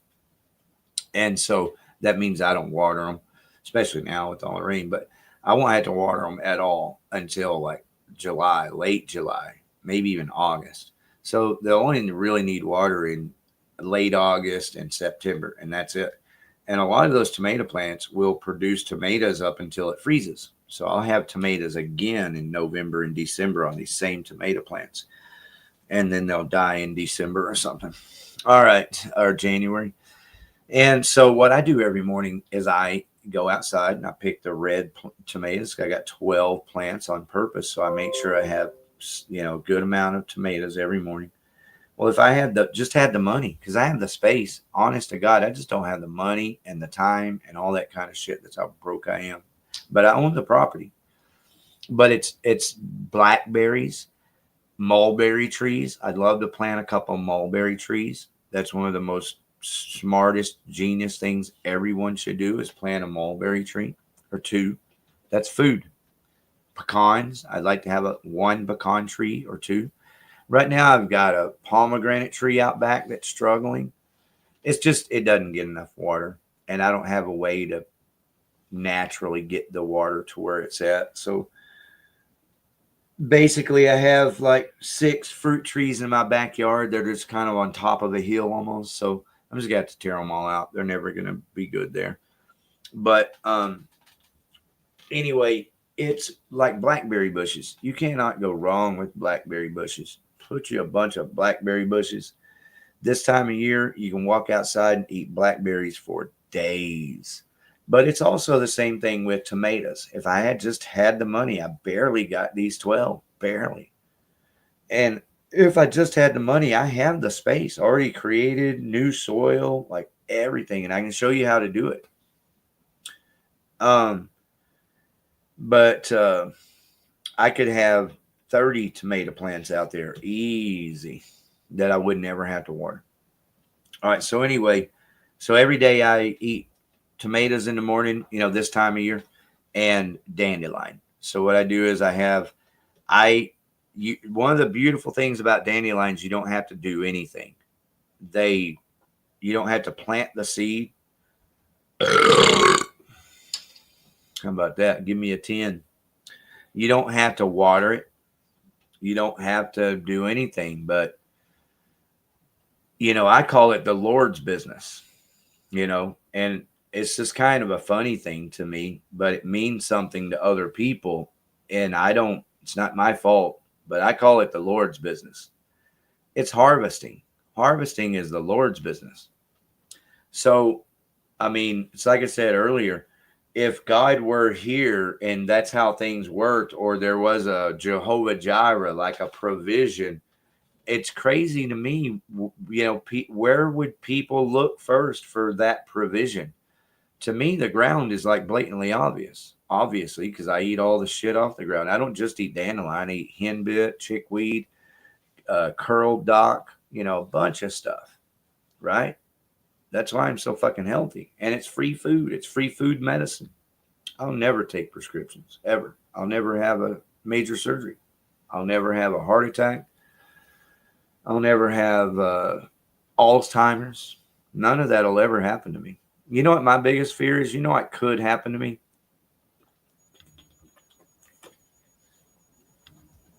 Is they could slice me up into little pieces and put me out on Petri dishes and make a science experience out of me and say, what happens to a human after consuming dandelion regularly, not every day, but consistently for 35 years? Let's see. Cut him up. You know, I might be worth more dead than alive. I'm the truest alien. Never eaten them, but I love leafy greens. All right, so here's the question. Do you eat leafy greens out of your garden or leafy greens out of Tom Thumb? Because there is a difference. And I have a YouTube channel called Dandelion Chef. And if I knew someone was going to sit there and talk to me about real food and be honest about it and not give me a hard time, dude, I'd talk to you for hours over there about this shit. I don't mind talking to you a little longer tonight, but I never, kind of like politics and religion, I can talk about politics all day long. It's not that I'm not educated. I just don't think this is the format. I can talk about religion. I have that book, the Holy Bible, pretty much memorized. You know, they call it having it in your heart. You know, I've read that thing, everything but like Leviticus and the mumbo jumbos. But all the, 1 Samuel, 2 Samuel, 1 Kings, 2 Kings, Psalms, Proverbs, the minor prophets, major prophets, the 4 Gospels, the whole New Testament. I've read all that hundreds of times. I always want to say thousands because it's true, but I'll stop short. Hundreds of times. So I know all that, and I can have that conversation. But that's not what I'm here to do. This is Outlaw Video TV, and this is Blow Your Brains Out. So it's the same thing with dandelion and eating healthy. I learned a long time ago. It's a hard, sad shame. We have musicians, too, right here. All of us, let's see. Trying to be as delicate as possible. Lucas Starr. If you go do a search on this YouTube channel, Outlaw Video TV, for Luke Starr, he was the bass player for Oh Sleeper. Earlier tonight, I showed my Oh Sleeper tattoo from the record Son of the Morning. And so Lucas Starr is the bass player, and I consider him a dear friend and like family. I knew his dad who died of cancer. I knew his mom. And I don't know if he thought of me the same. I don't know. I don't care what y'all think of me. All I really care is what I think of you. If I think you're badass, I like that. It don't matter to me what you think of me, honestly. But because I like me. That's how this thing works. When I say I don't care, it's because I like me. That's why I don't care. I mean, we can talk about why I don't care, what that really means, all that. But no, I like me. That's good enough. I like me. I don't care what people think. And I like you. That's what I care about. I like me. I like you. That's all I care about. All right. So anyway, bro, I've lost my train of thought again. But here's how this whole fucking thing works is that you have to get, fresh leafy greens. I don't even like using the term organic because that's kind of like throwing it into the weeds. And now you got to have a conversation about organic. It's just fresh. What is fresh? I think that real food, and I don't think I'm wrong. Tell me if I'm wrong. I'll fight you. So tell me. I think that real food is food that comes out of the ground. That's it. It's that simple. Real food, the realest, most consumed, most naturally produced, readily available food is what grows right out of the ground. Now, there's also food in the ocean. People have been eating fish forever also. But if you don't live near an ocean or an ocean that's not full of chemical toxins, So, land. People live on the land. They don't live in the ocean. So what's the other food that's available? Birds, animals, meats. Okay, you're right. Healthy. What are those food sources? What's their source of vitamins and nutrients and minerals that make them good for you to eat? Leafy greens, like those deer. Those deer are eating green leafy plants all day long. Chickens, chicken eggs. Shoot, man, you can't keep you can't keep anything green near chickens. They eat it all. But so even the calcium that's in milk, for example, or meats, it derived from the leafy green plants. And sometimes people want to just be argumentative.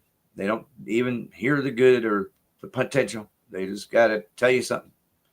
And they really become argumentative. It's so weird. I've dealt with this shit all my life. Not because I'm confrontational. I just know what I know. It's that simple. I ain't making nothing up. I know what I fucking know. But people will say, this happens a lot. Calcium, it's in seashells. Yeah, you get in capsules, to store. And I don't even know how to, I'm not argumentative, but all I know to tell you is there's no calcium in those fucking seashells, dude.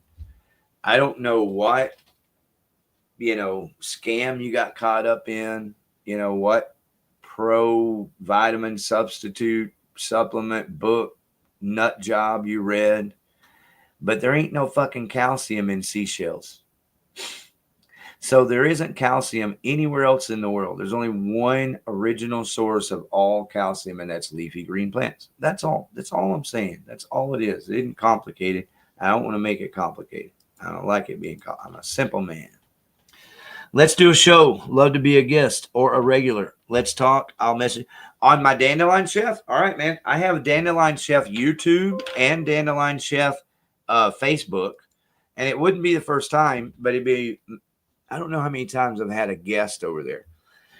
But that's what I would love to do. I'd love to do a show on my Dandelion Chef page. I'd even do it weekly. There's a lot of really good, vital information to talk about. My problem is I don't have any fucking money, so I look like an idiot doing it.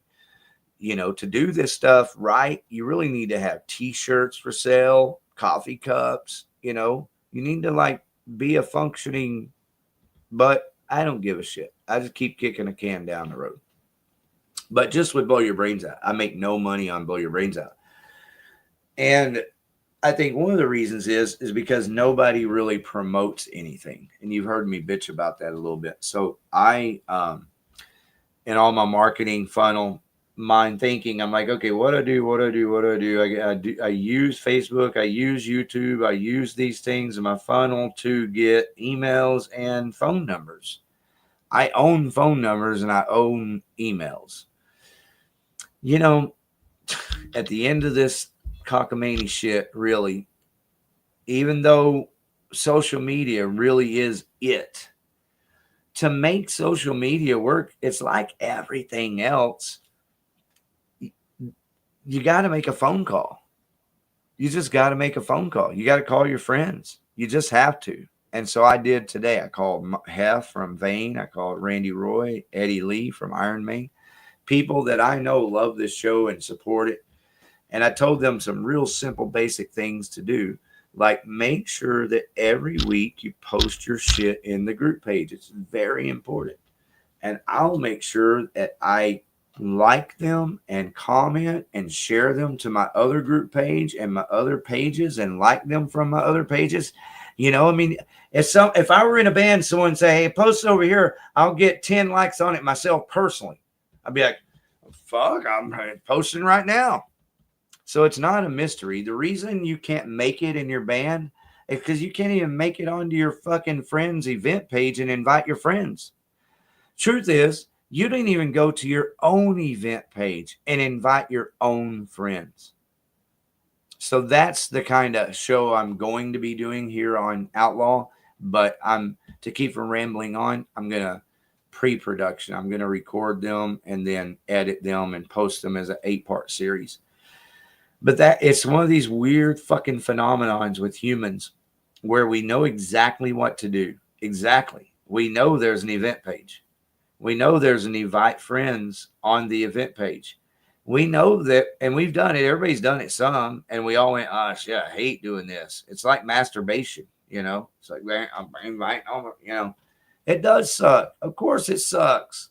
But does it suck as bad as not having people show up your gigs? Does it suck as bad as not being able to sell your T-shirts and records that you've already had pressed and screen printed? You know, that sucks worse. So instead of thinking about all of life and every fucking thing as that sucks, God, you got to stop that shit and just do something. Just fucking do it. That's it. There's no magical anything. You just got to stop saying that sucks, that can't. You just that. No, it's just fucking do it.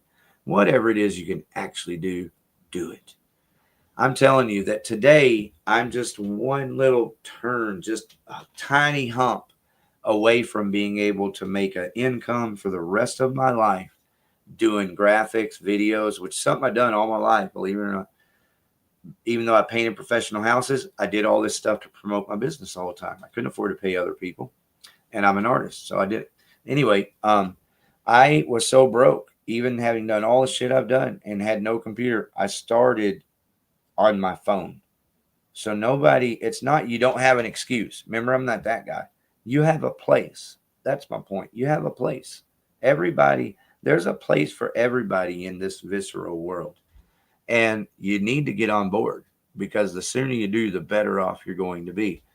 We are lucky that we did. I am so fucking lucky for Dave Jarvis. Might be why I can't stop right now, because I can't believe that Dave Jarvis wasn't here tonight. It still hadn't sunk in. And it sucks. And it's okay. Hopefully we'll just get right on past it, one little hump, and Dave will be ready to go next week, and boom, off we'll go for another 3 years. But believe it or not, Dave Jarvis has been live with me every Wednesday. This is the first Wednesday that he ever missed. And I want to tell you, that person is impossible to find. Impossible. You'll be hard pressed. I will be hard pressed. You will be. Anybody would be hard pressed to find one person to come on a show every Wednesday, every week for 3 years and never miss once. I don't. Come on. All right. So then you add Ariel to the mix. She's been well over 2 years now. Her 2 year is in January or something. So she's almost 2.5 years, you know. It's crazy. And I feel like shit, if I can be honest with you, because I really would have thought by now we would have T-shirts, you know, a whole full scale of a merchandise shop, and be making, you know, at least have a sponsor or some ads, you know, so we were, you know, at least in the positive, where if nothing else, I'd be able to say, hey guys, guess what? Let's all go out to the show, or we're doing the show. It's a Blow Your Brains Out. And I've got, you know, $300 extra to spend because we sold some advertising, and I had the, you know, all the bills paid. I got the Canva paid. I got the StreamYard paid for 6 months, and I got an extra $300. Let's go have a good time. You know, do you need this $300? You got an electric bill you need to pay, you know, whatever it is, man. I thought that by now I'd be able to do more to show my appreciation for Ariel and Dave Jarvis. And, you know, I try to, like, music wise, you know, I try to play their music and show my appreciation and promote everything that they do musically. And so anyway, I still feel really in the shit category of being able to show my appreciation, or maybe it's not that as much, but that they actually feel like they are appreciated, you know, and you know, I'm 59 years old. I'm smart enough to know that nothing makes you feel appreciated more than some help financially. So there you go. Thank you, everybody, for always being here. Thank you, Kurt. I will totally hit you up, because I'd like to do that, and then we can get Bunny. Donnell would probably join us too. And, you know, here's another thing, bro, is that one of the reasons I'd really like to do that, and I'm not saying we have to do it every week, but if we did it once and we said, hey, we'd like to do this again, and we said, okay, well, let's do it next month, then I could contact Dr. Siren Pondy. I promise you, he's my friend. I can ask him to come on the show. I can tell him, well, I've got some friends. They're at least interested to come on and talk to me about this stupid shit. No one ever has before, and we've never had this technology before. But yeah, Dr. Siren Pondy would join us, guaranteed. He is the leading. What he's doing today is he's in India working for the Indian government because that's where he's from. And they've got, man, I don't know, 30 different foods, wild, like the Indian long bean is really their number one focus, I think. It's a bean that grows on a tree. You ever heard of one of those? Yeah. In Texas, they're called a mesquite tree. So they have the equivalent in India. They call it the Indian long bean, and they are curing cancer in India with that, because even though we don't know that they're curing cancer because our media suppresses that, the bankers suppress that information. But over in India, they are curing cancer with the Indian long bean. Yeah, so that's what he's doing. And he'll tell us about it. That's what I'm saying. He'll tell us. He's a super guy. If we went that route. So there's another guy. The first person I ever saw use this technology, and he was already like heroic to me, but he's extra heroic, at least in that extent now, that he's the first one I ever saw use this technology, StreamYard. And what happened was I just woke up, got my coffee, was feeling good, turned on my TV, and I saw him on YouTube. And I was like, oh, it's Mark Vanderputz or something like that. I can't pronounce his last name. Super fucking cool guy. Super top-notch cool guy. Lives in Texas. He's a chemist, but he's a nature guy. His website is Foraging Texas. So if you just Google Foraging Texas, his website will come up. On that website, every wild food that grows in the state of Texas is listed. But I need to give you a fair warning, and it's not just me. I'm not being mean. He says it too. All that information that's on that website just came directly from the state of Texas website. Not all of it. He, changed some of it and updated different things, but most of it generally, he's just a genius. I mean, if you ask me, that's a smart move. He became the Texas forager, or Foraging Texas. He actually wrote a book. I think it's a Idiots for Foraging or something. You have to check him out. Mark Voren, anyway. So, he appreciates my knowledge of dandelion for sure. We know each other. He's a friend. But he does, like, he started doing tinctures a couple of years ago. He is like super massive, highly intelligent.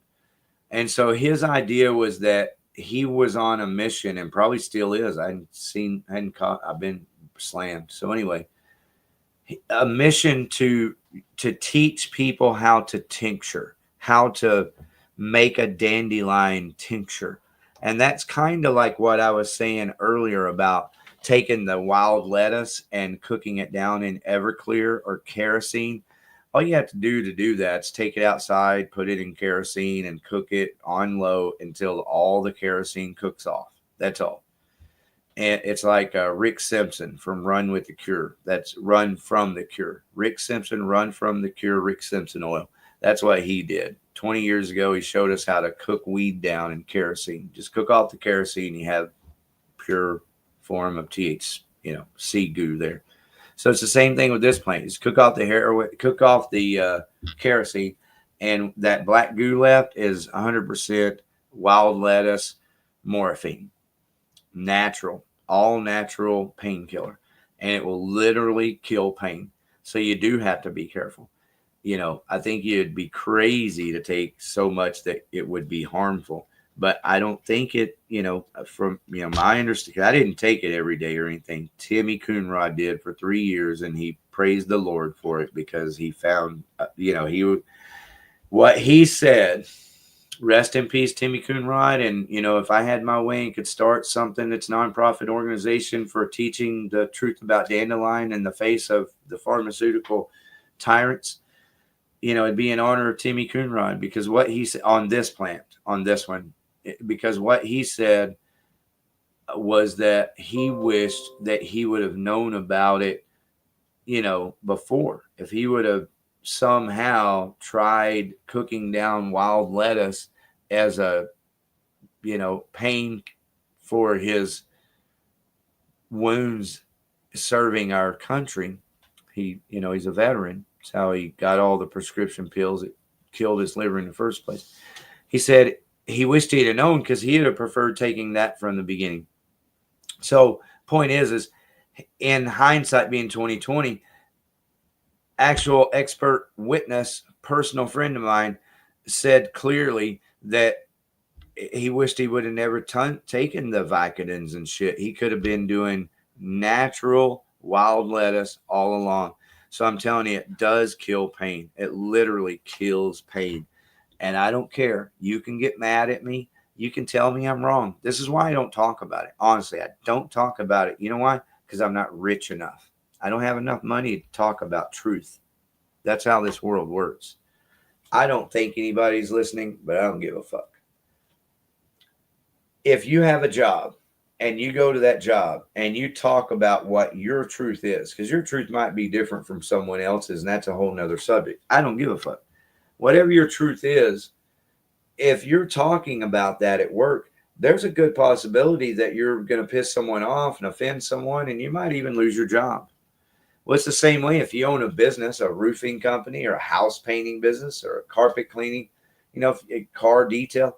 If you own a business and you're talking about your version of the truth or the truth, you know, you might lose business just by being you. That's my point. It's not right now even the truth that I'm talking. It's just you being you.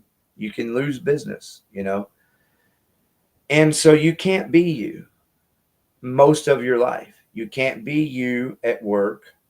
It's challenging to be you at home. One, because part of a relationship is sacrificing a large part of you, you know, like ideally half of you almost.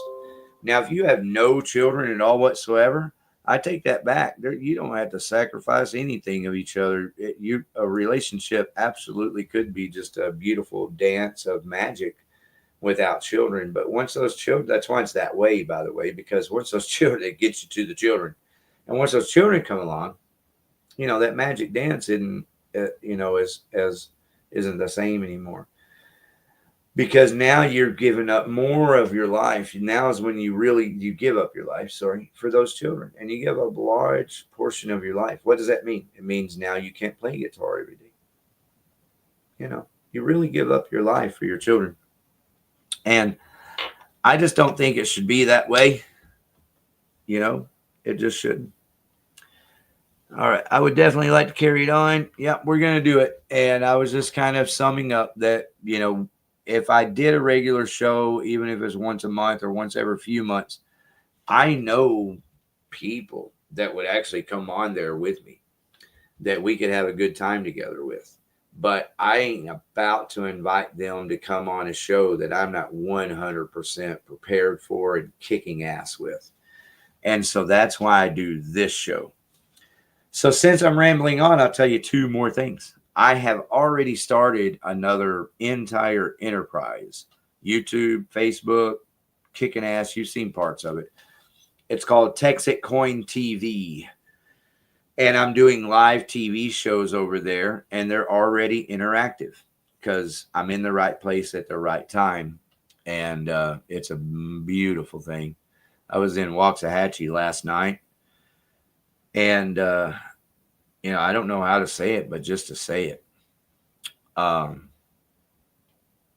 never seen anything like what I saw or experienced anything like what I experienced last night. And I've experienced Van Halen front row, AC/DC front row. I mean, I've had Daryl Abbott in front of me 1,000 times playing. I mean, I've had a good life. But last night, I saw an entire family, husband, man, a wife, their adult children in their 20s primarily, like late to early 20s, and then their grandchildren all together. And they were all glowing. The children had a skip in their step, which that's common, but they were glowing. The dad, the father, he had the skip in his step. The pep was glowing. They're black people. They were glowing. LaQuisha was the lady that was speaking.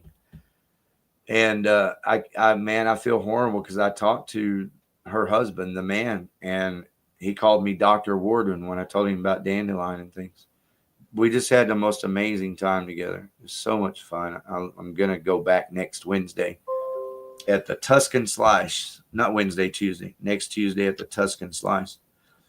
But anyway, man, these people figured out a way to make enough money to, one, set a lot of money aside, and then two, get a lot of money to their children and a lot of money to even their grandchildren. And they were free.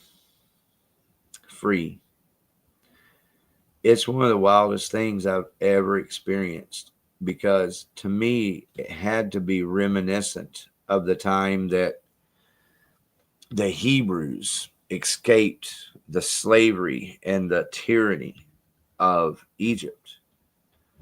What those people looked like after that.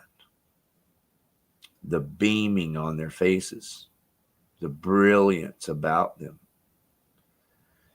You know, I can only imagine.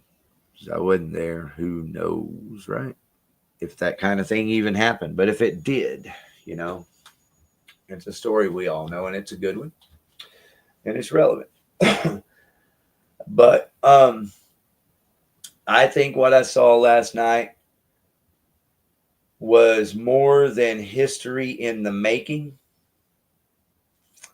I think it was more than the dream. More than the dream. I never thought I would, in my lifetime, see an entire family set free. Just free from the debt. One of money. I guess just money, but coming out of, 200 years of slavery. I just never, ever thought I would live to see that day. I know all the famous and popular Martin Luther King quotes. They're in my heart too. I identified with Martin Luther King. He's a beautiful man. I can't believe they killed him. His family had a civil suit where they won, proving that in civil court that MLK was murdered. So who's right? The family? Yeah. Anyway, the dream. I don't know how to tell y'all, but I'm going to tell you because I'm rambling on. So I'm going to ramble about the craziest fucking thing I've ever experienced. I believe that right now I've already seen it with my own two eyes. So I have every reason to believe it's going to continue to happen. Something is happening right now in the United States of America that nobody knows. It's very quiet, very silent. Nobody knows. Just nobody knows. It's one of those weird things, once in a lifetime things where just you happen to be. I'm always looking for an opportunity, always, And I know opportunities when they come along. I was number one in sales for the Shepherd's Guide, Christian Yellow Pages phone book in 125 markets. I was number one in sales. I know an opportunity when I see one. I've always excelled at everything I do because I know what the fuck is happening. I know what I'm doing. I'm in full control. That's why I excel. And I believe this one thing with all of my heart, that right here in the United States of America in the next 1 year. Everyone for years now have been talking about civil war and the division, you know. And it's true, because I read the book, The Art of War, and I agree. That's how you conquer a nation of people, is cause the division, even if it costs you money, whatever, you cause division and allow people to kill each other. That's absolute. But something has changed. All of my life, I've always thought that there has to be like an X factor amount of good and an X factor amount of bad. Kind of like, I don't know, just you can only squeeze water into a certain space. You know, you just can't squeeze water without changing what it is, I guess. Before it's going to find its flow, it's going to find a way out of that space. I've always believed that, but I don't believe in a redemption type of fashion. I just believe that surely there's a certain amount of good and a certain amount of bad. And no matter how bad things really are, and I believe they're really bad, surely there's still this good in the world that's strong enough to like transform people's lives, that are capable of transforming the world around them. I've always believed that deep in my heart. But I've never seen it. Never. I've never seen an inkling of it. If you know me, you know that. I'm one of the most positive people, but when it comes to the truth, I'm one of the most, doomsday guys, because I think China's on the way is through the UN. The dollar is out. Crypto is the future currency. But I'm 100% convinced, and I could be wrong, but I'm putting it out there, and we can come back to this date, June the 4th in 2025, and check, see if I was right or not. But I believe there is a revolution underway right now, and it's very quiet. But it's like those dandelion out there. They're very quiet. You don't know they're there, but they're there. You know they're there, but you don't know what they are. You don't care. But there's a revolution going on right now that nobody knows about. But you're going to know. You're absolutely going to know all about the revolution very, very soon. That's the fantastic news. It's a long-term investment. So when I say very, very soon, I just mean you're going to know about it.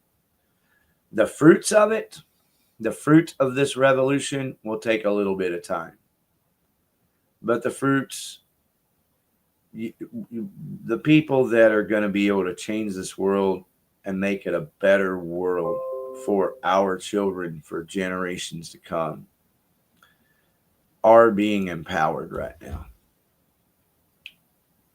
And the only way they can be stopped would be like war.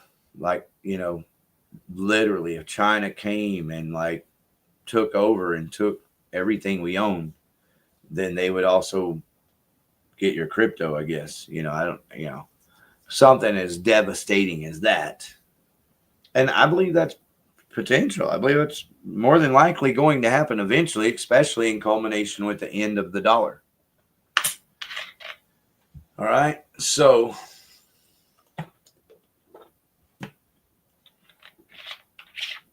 until something like that, some kind of equivalent that would stop all of America in its tracks, that's what it would take to stop this revolution. Yeah, the revolution is here. It hadn't just like begun. It's here. I'm not kidding. I'm experiencing it every day. So join me over on Texit Coin TV to find out all about it, because I don't give a fuck about talking about it. I ain't a preacher. I'm a teacher. I like to talk. I like friends. I like hanging out with people. That's what I do. So that's what I'm doing. It's being me. So the revolution is here. I've seen it with my own 2 eyes. I saw an entire black family set free last night. And I've seen everything. I thought I'd seen it all. But I saw a glow in those people because a year ago, I guarantee you, they were trying to figure out how to pay their bills, how to make their car payment, help their kids with their cars, just being hammered down all day, every day, just like we all are. One obstacle, one hurdle after another, We're all going through it. But those people aren't anymore. They are not going through it anymore. All their bills are paid. Their cars are paid. Their cars repaired. They're all taken care of for life. Whole entire family taken care of for life. And you can see it, man. They know it. And you can just see it. And I've never seen anything like it before. And I knew that last night, but it took me today, after sleeping and waking up and working and having some meditation time, to understand what I experienced. And I believe it's no short of the freedom of slavery. Just that simple.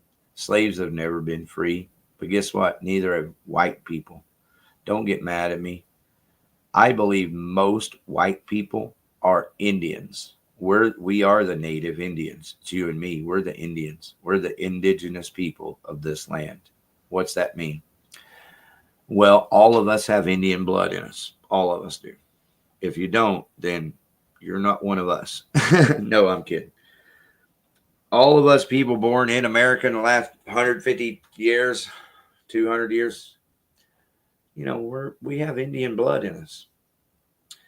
Well, one thing that those European bankers don't have is Indian blood. They're not indigenous.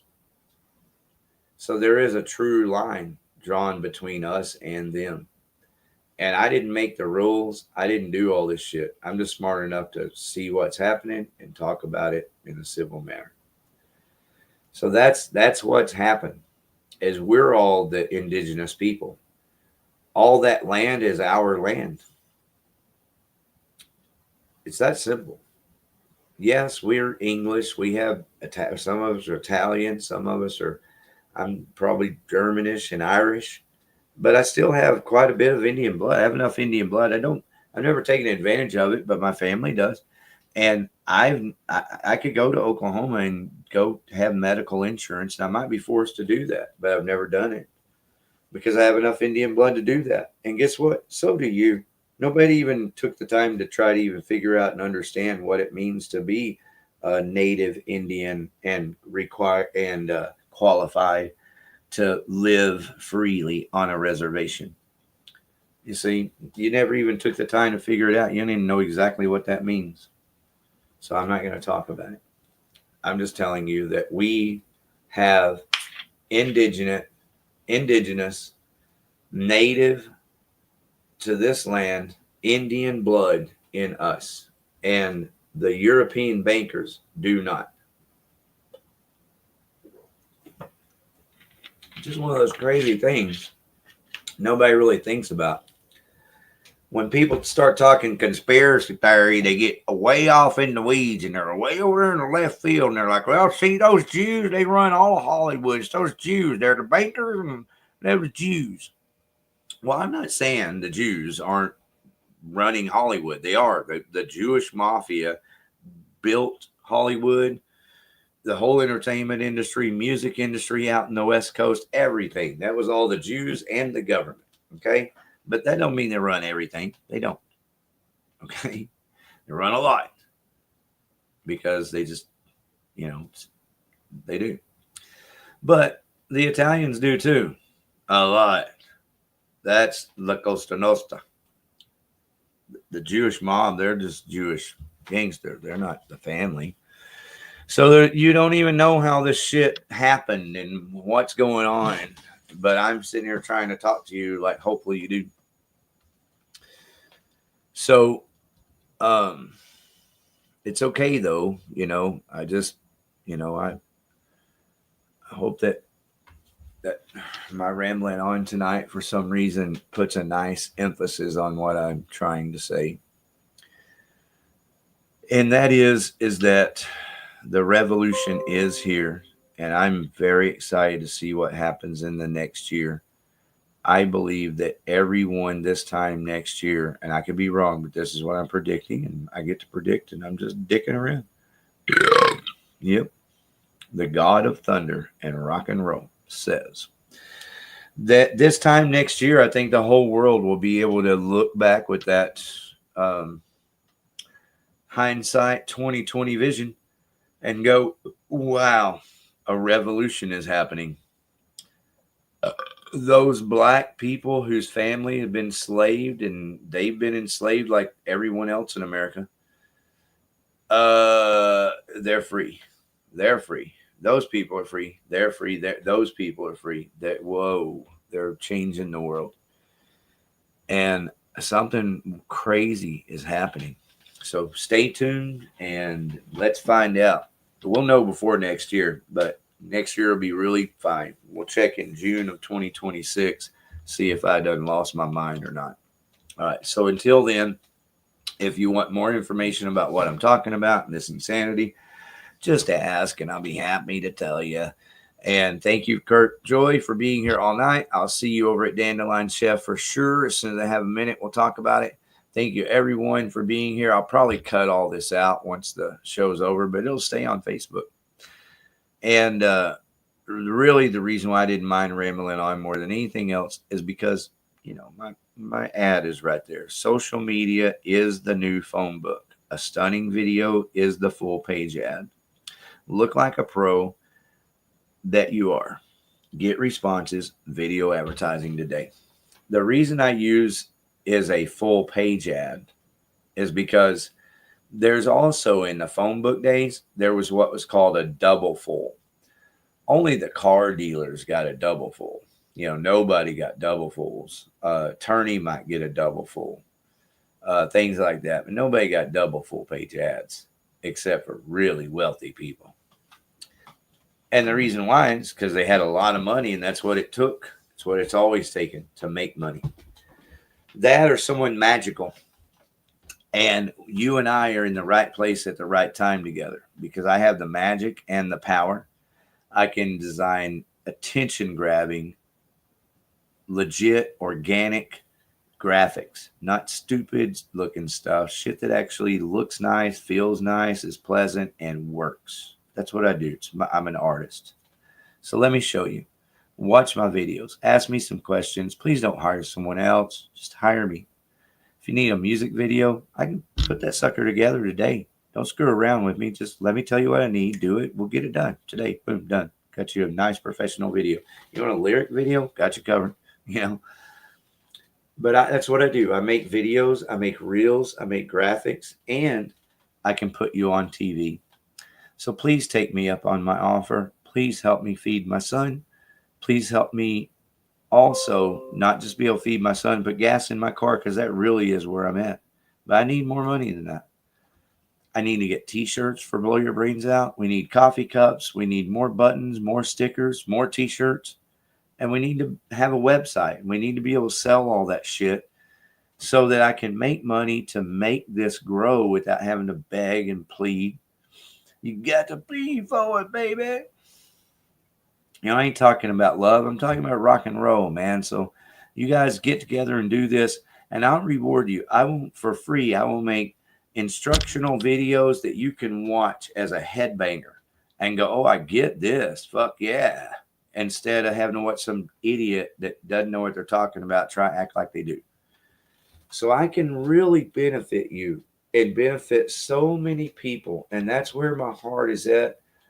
I just need enough money to where I can also provide the food and gas for my son, and off we go, because I'm already making money in my investment with Texas Coin, and I'm about to sell a shitload of it.